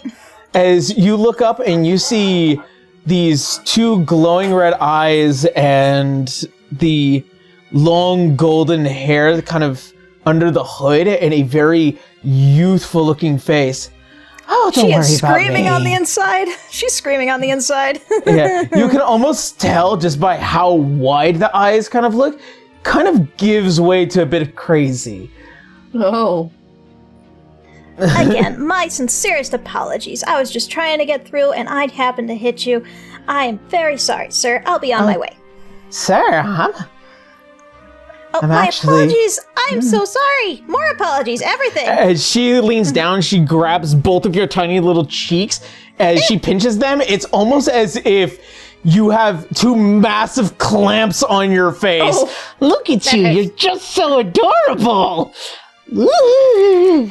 And as the face kind of pulls, as the face pulls even closer, you can almost see, you look oddly familiar to me. Why do you think that is, I suppose? I'm not sure. I'm not the only halfling here. I'm pretty sure there's a few others around.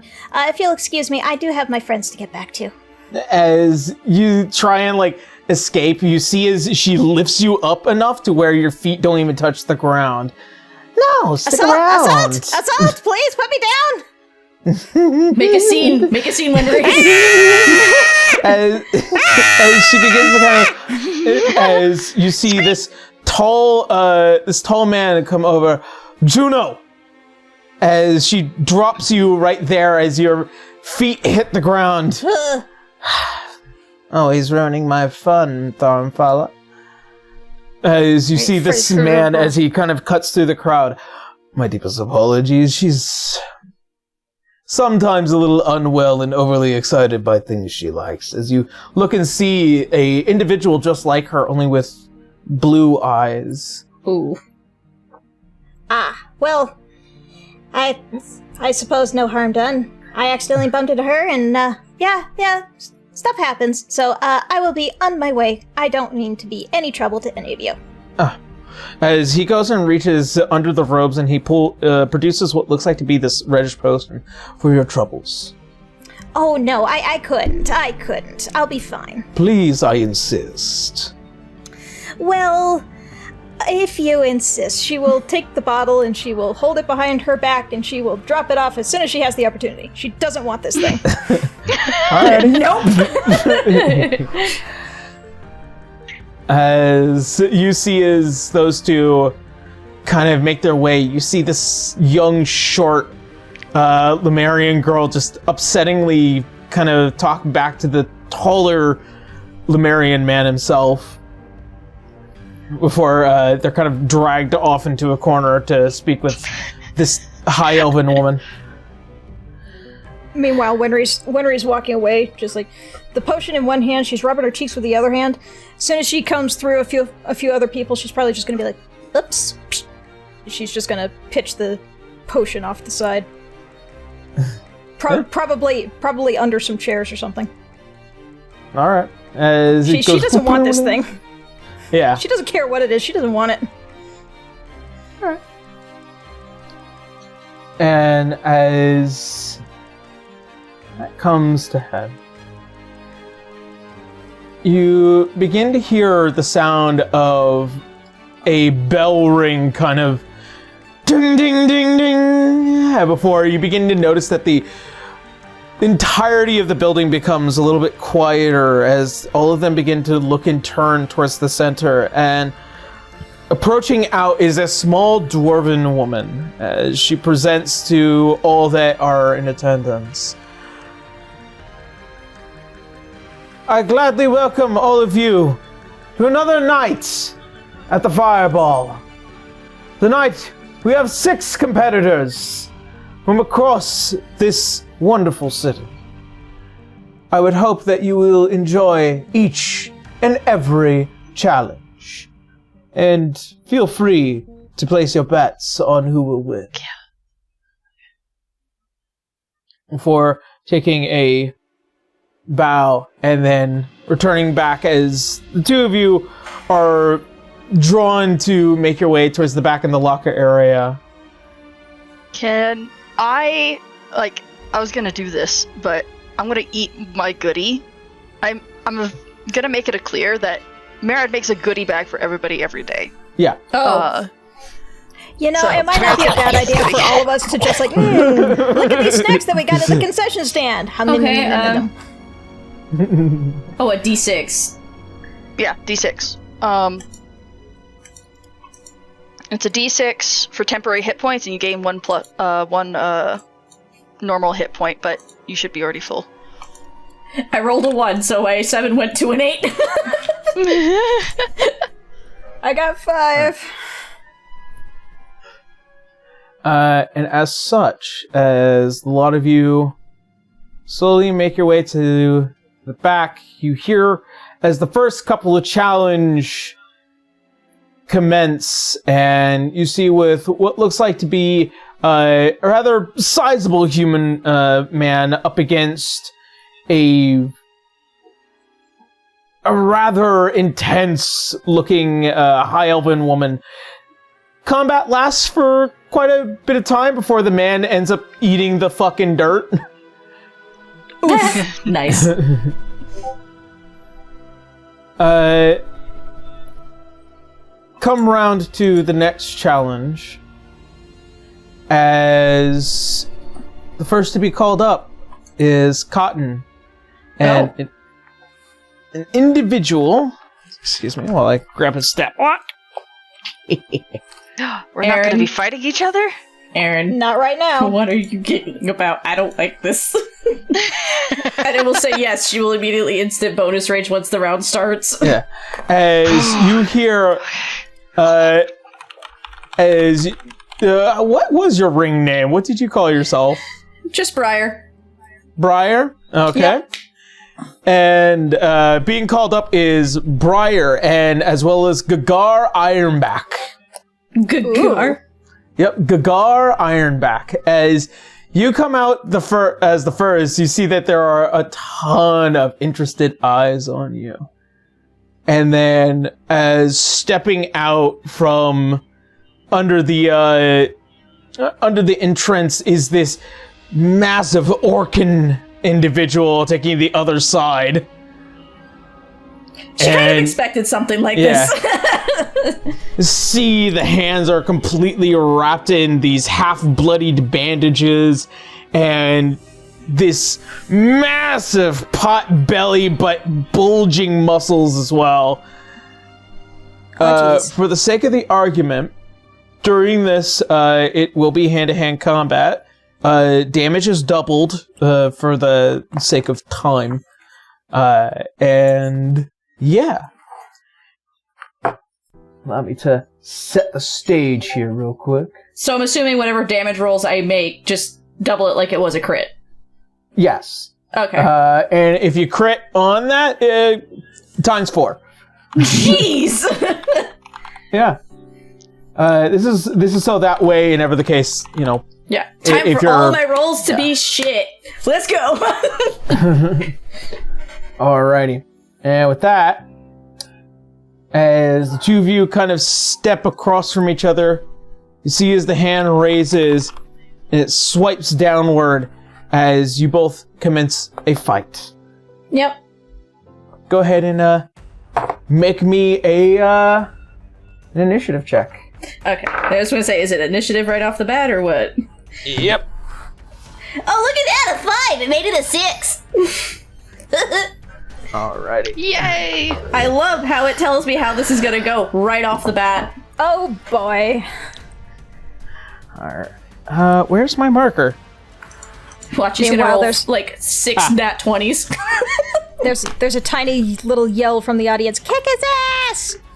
She's just doing it just for the sake of making sure she can make money for everybody. She's like, if I win, I win. If I lose, oh well. Alrighty. And with that... Oh, this is suspicious. Everybody's here. Alrighty, and with that, the first move goes to Gagar as he just looks at you, is like, nothing personal. As you see, he just like gets ready and he's gonna make a move towards you. Cool. Probably a heavy thump thump thump thump against the floor. Yeah. He's gonna make a...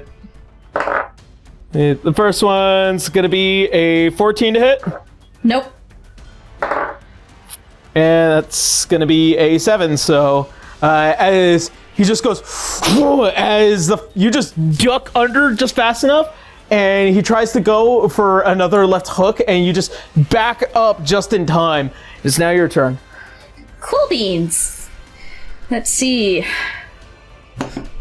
A natural 20. Times 4. Yeah, get him, knock him out. Okay, so 7 times 4. 7 times 4 is 28. All right, cool. She gets 4 attacks, by the way. Oh, this man is in for it. All right. That's a 3, so that ain't gonna hit. All right. Natural 1, yay.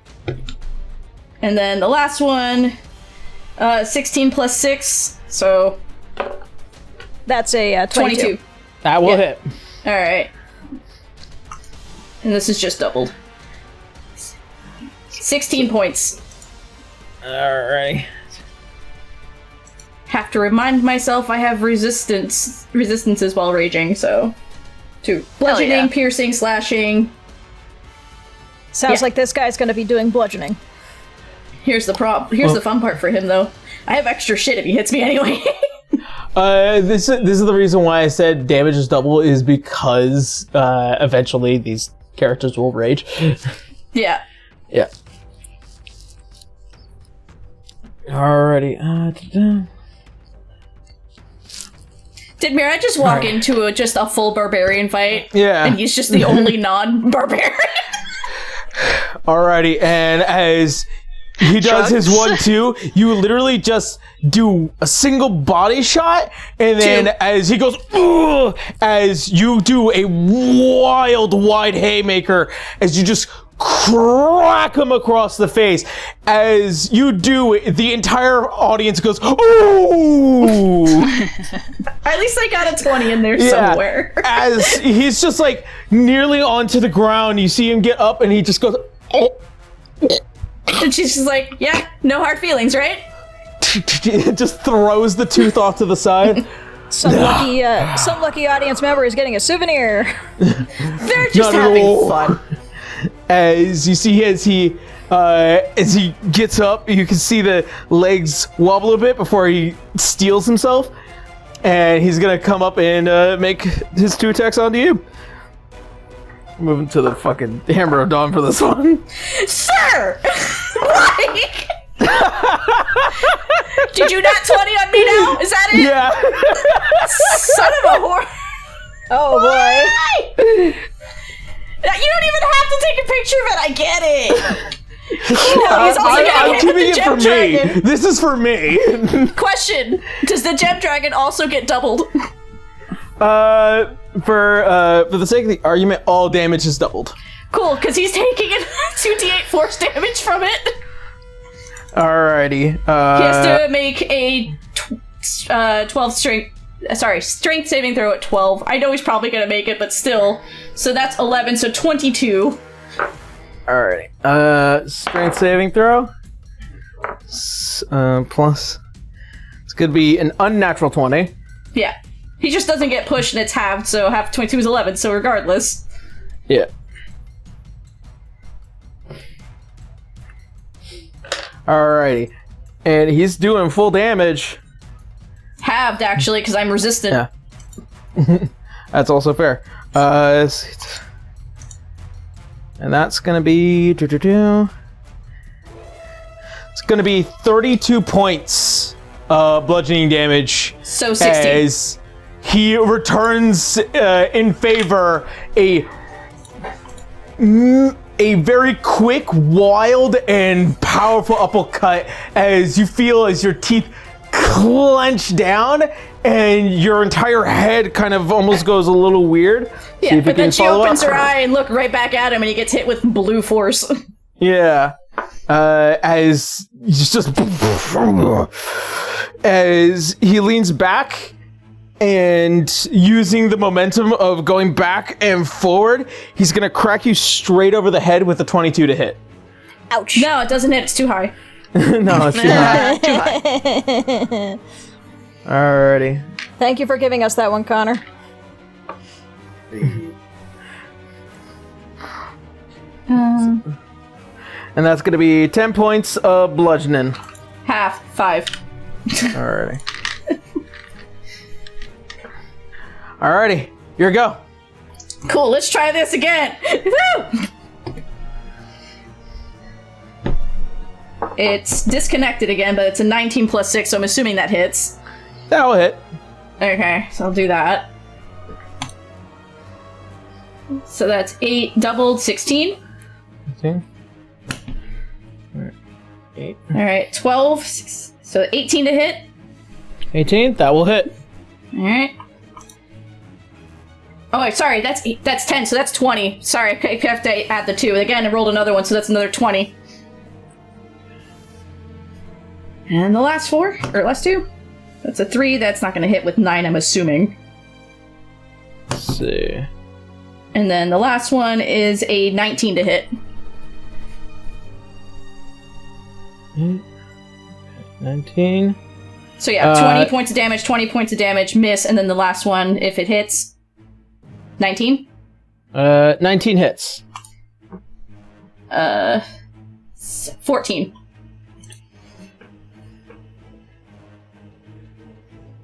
Them's is some big owies. Do some quick math here. I lost track too. 54. Yay! All right. Yeah, he's already looking relatively rough with as many as your quick attacks give way. Fuck out of here! A lady. Mirad's trying so hard not to scream, that's my wife, yeah! He's trying so hard. Winter's in the audience screaming for you, just like, woo! Yeah. As you are swiping and clawing at this guy, as he comes and makes another couple of swings in your general direction. All right. 18. Yes, it does, but he's also getting hit with the gem dragon again. All right, and then another 25. Yes. So 3. Hold on, I did that wrong. Ignore that. So it's 2d8. Duh. There we go. So 10 points of force damage if he makes the strength save. He rolled a. It's gonna be. I think that's a 25. 17 plus 8. Yep, that's 25. Yeah. Yeah, okay. I imagine he's gonna make the strength saves, but she's doing it to whittle him down. Yeah. That's the only one. That's legitimately the only thing that's doing full damage. Yeah. Is force damage. It's nasty. All right. Yeah. Alrighty. So with that first hit, and also the second hit does hit. Yeah.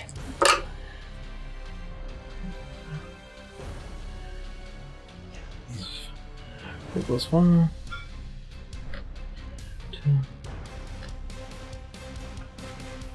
2. So 14.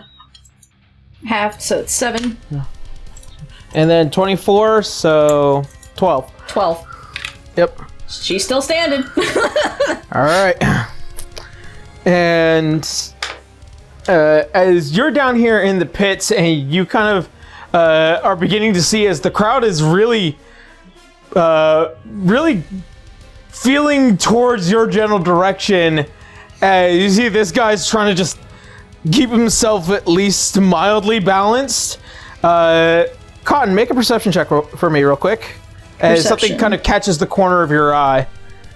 All right. 11. 11. As you look up and over, you notice kind of standing there, looking down and trying to get as close of an inspection as he possibly can, a familiar figure, white-robed, helmeted, the split in the mask. And you can kind of see he goes... Her ears are cocked in that direction, as like the side of her eye, if Mirad's watching that. Yeah. They've been married for so long, they should know how to read each other without speaking. Mirad, do you notice? Probably. Like, Would that be a he's help, watching- technically? Make an insight check in for the sake of it. Insight. All right. No thing. Okay. Come on. Damn it. I rolled a 6. You are caught up in the idea of your wife kicking this guy's ass. A little too caught up in it. Yeah. So proud of her. All right. Alrighty. And with that, it is Cotton's turn. Cotton's turn. Yep. Yep. Here we go again. 15. 15. That will hit. All right. Let's go back here. Whoa, I scrolled to the bottom somehow. All right. 9. So it's 11, 22. 22. That will hit. I down to 10 will hit. 10 will not hit. 21. 21, that will hit. 21. 18 points of damage then. And then the last one, natural 20. Hey, knock him down. Yeah. After getting battered yourself, So 32 points. you literally just grip hold tight, and as you just unleash a small flurry along the body, you see his and as you make your second to last attack, you see as the body kind of leans and is about to fall over, but that Orcan heritage just brings him right back up to that single point before you go and do another wild haymaker on the left side as you crack him across the face, and you see he does a spin and twirl before falling. And that is a knockout. And with that, You did it! Yay, woo! Yay, woo! Whistles and cheers. She is probably the most enthusiastic little happy Cotton's in the building. realizing she's being watched, so she does like a little victory stance and a bow. and with that, as the entirety of the building goes wild, seeing this guy get laid out by this strange lady, you She all probably helped the guy out of the way. you all Uh-oh. yeah, sorry. Oh dear. As all of you kind of reveling in the wild nature of this, and before the crowd begins to kind of die down, and you see as a couple of heavy set individuals come over and pick up this large Orcan man, throw each arm over shoulder, and they kind of have to drag him away as he is out cold. Cotton just like wiping her wrist or her knuckles a little bit. I see why they pointed me in this direction. As you kind of look over your shoulder, you can still see almost as if that mask is staring down at you. She's eyeballing it from the side, like she's not looking directly at them, because at the same time she doesn't want a trigger to go off in the middle of this. Yep. But she'll Alright. walk back over and just kind of like bring up her hand just to kind of like quietly talk to the ring, going, Luxon. And like whatever direction it was, like to my left or something. Yeah. Yeah, to Luxon, Or left, right. mask. You're right. Yeah, you know what I mean. Basically, Yeah. just a few words, not acknowledging Murad by name, but like mentioning it to him. But also, it'd go to them as well. So we all probably try to casually look over to him while the crowd's still going kind of nuts. Yeah. Question. I know the man got pulled away and probably getting looked at. Do people who win also get medical treatment before they go into the next fight? Oh, absolutely. Okay, so I can just heal. Yes. Okay. Go ahead and it's like a short rest for you, so you can use as many hit dice as you like. Got it. All right. Now with that, as Roloy, as the next fight is getting prepared and you're kind of getting a little comfortable, you get a tap on your shoulder as you turn and you look, and immediately you see another familiar face before you. Oh dear. And it brings you to absolute shock to see the face. You notice your sister Phoebe standing before you. Ah, shit. His jaw just goes slack, and he stands up from his seat and turns around. You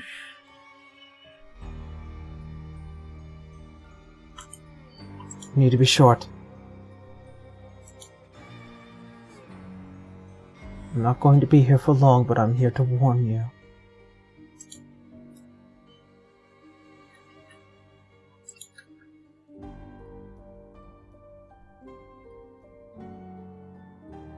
Then warn me.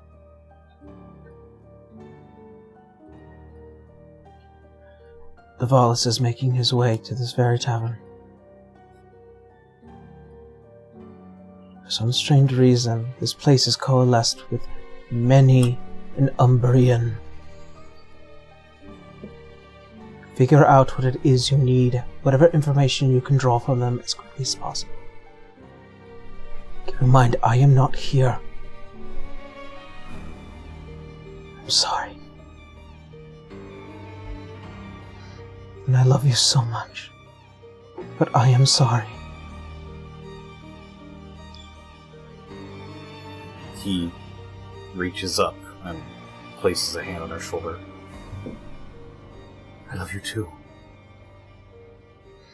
Mom and Dad. Have you seen them? I have. They will. It is unfortunate to say that they are not.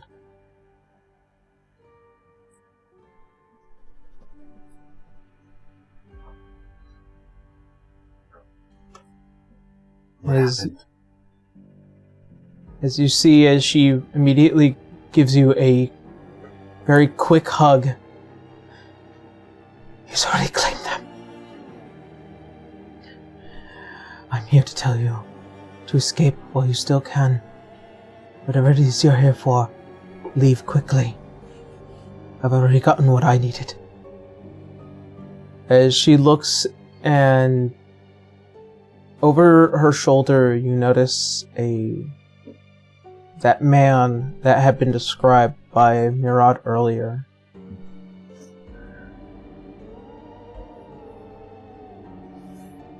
Information.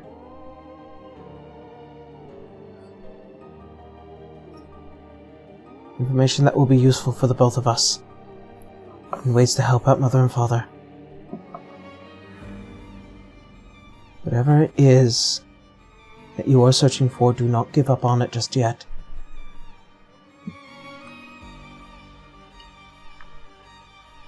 Okay. And you see as she just leans and touches your forehead with hers. And you see as she backs away and her form disappears into invisibility. Don't leave. Don't leave me again. Please. And with that, so we're going to go ahead and end today's session. Oh. Good stuff, everybody. Yeah. That, ladies and gentlemen, is called acting. Acting! Yeah. Alrighty. Oh my goodness. Perfect, Connor. Truly. Beautiful. Alrighty. So when we come back next week, we will continue on for what will be Mirad's challenge. But The lady? yeah. You guys are in the wolf's den now. But before we figure out what the fate of that will be, we're going to do some quick announcements, and then we're going to head off, and then we'll be back next week with a very special guest. Ooh. All Gee, I right. wonder.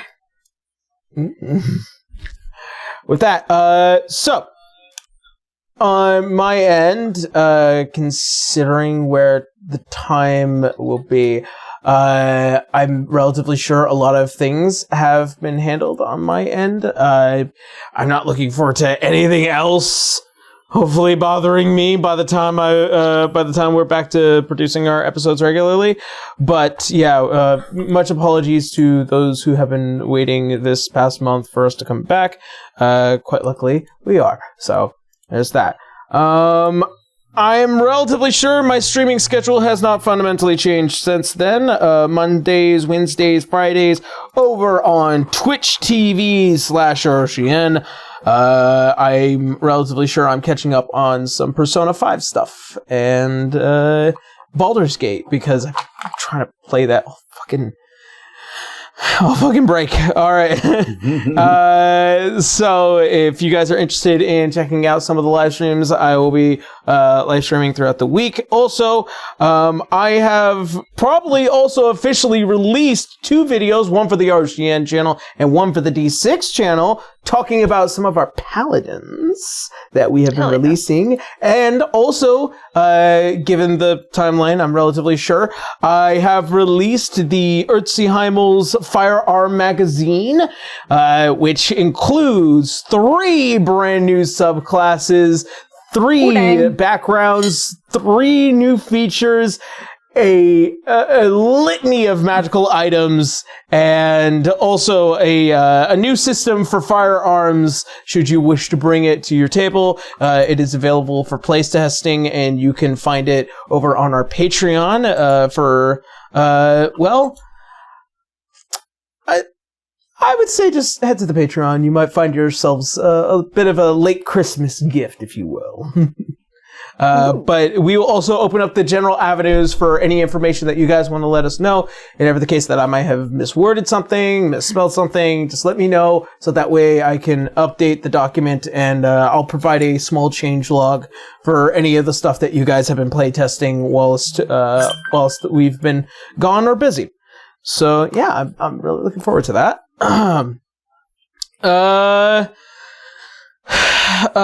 Last but not least, I have probably made this announcement a couple of times. This next year, How to Be an Adventurer will not be in my production cycle, but rather I am working on some brand new parodies that I've been very interested in making. I've worked with my friend Mike for a bit, and the last 2 scripts have been absolutely joyful, and I'm really looking forward to reaching out to the voice actors to begin the process of making them. This next year is going to be quite creative for me, and I'm really looking forward to it. Yay! Yeah. All right. That being said, I think I'm covered. I'm good. I'm done. Blue, how you now? Hi, it's Blue, or Blue Kazanate. I play your little cotton chimerican who apparently just gave an orc his rights. Anyway, his final rights almost. But anyway, not much going on except that we do have a guest coming and I get to draw his character. I get to know things for now. That's all that's going on, except just living my life trying to keep above paying rent, and we're good. Yeah. Ray! Yeah.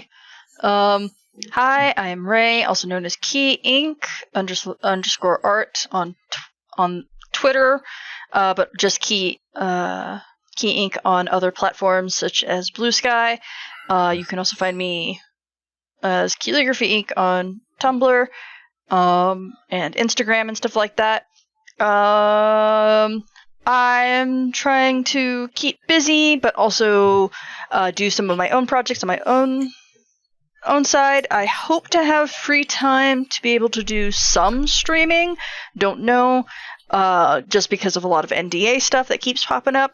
But we will see. Make sure to follow me on one of those social medias at least to be able to be updated accordingly for when I will be streaming. My schedule is very sporadic at the moment. So, all right, moving it on. Hi, I'm B. Play Holly. Again, as usual, just being vibes, not doing much outside of hanging out with my friends. I am Pastel Werewolf on Twitter, and I'm also on the Blue Skies. And that's it. Passing it on to Connor. Hey, it's me, Distortion Devil. You can find me on Twitter, Twitch, YouTube, Tumblr, and Blue Sky at Distortion Devil. I stream Tuesdays, Fridays, Saturdays, and Sundays. Thursdays as well, I've picked up on streaming also. Playing some God of War 2018. Nice. Yeah. Check out my DM's Guild. I release 5th edition homebrew content on there, including the Fulgurmancer's spellbook if you want to pick up some additional lightning spells for your 5th edition games as well. Be on the lookout for the Photomancer's spellbook, which has a bunch of different light and radiance-based spells. Oh, yeah. That's it for me. All right, and last but not least, Kendra. Hey everybody, I'm Kendra, also known as Transient Day around the internet. Not much going on my end, mostly just kind of managing the TikTok for D6 and everything there. By the way, I am very happy to say that we're seeing a whole lot more views there, so yay, I'm very happy to see you guys there. Please leave comments if you're stopping by, because I enjoy reading them and talking to you guys, and if you have any questions, I might be able to get you some inside answers. Yeah. Aside from that, I just kind of pop in and hang out on some folks' streams. Every now and again, I'm hanging out with Aaron, sometimes with Blue, and I pop in at a few others around the place. So, hey, if you see me, say hi. Yeah. Alrighty. Alright. Nothing else pressing? Nope. Okay. If you're watching this on YouTube, please subscribe. Yes, please subscribe. Don't forget to hit the bell icon. Like the video. Alright. Thank you guys so much for watching. Thank you guys for hanging out with us. We love you very, very much. Stay safe out there. And as always, see you next Sunday. Good night, everyone. Bye. Bye. Yeah, Bye. Bye.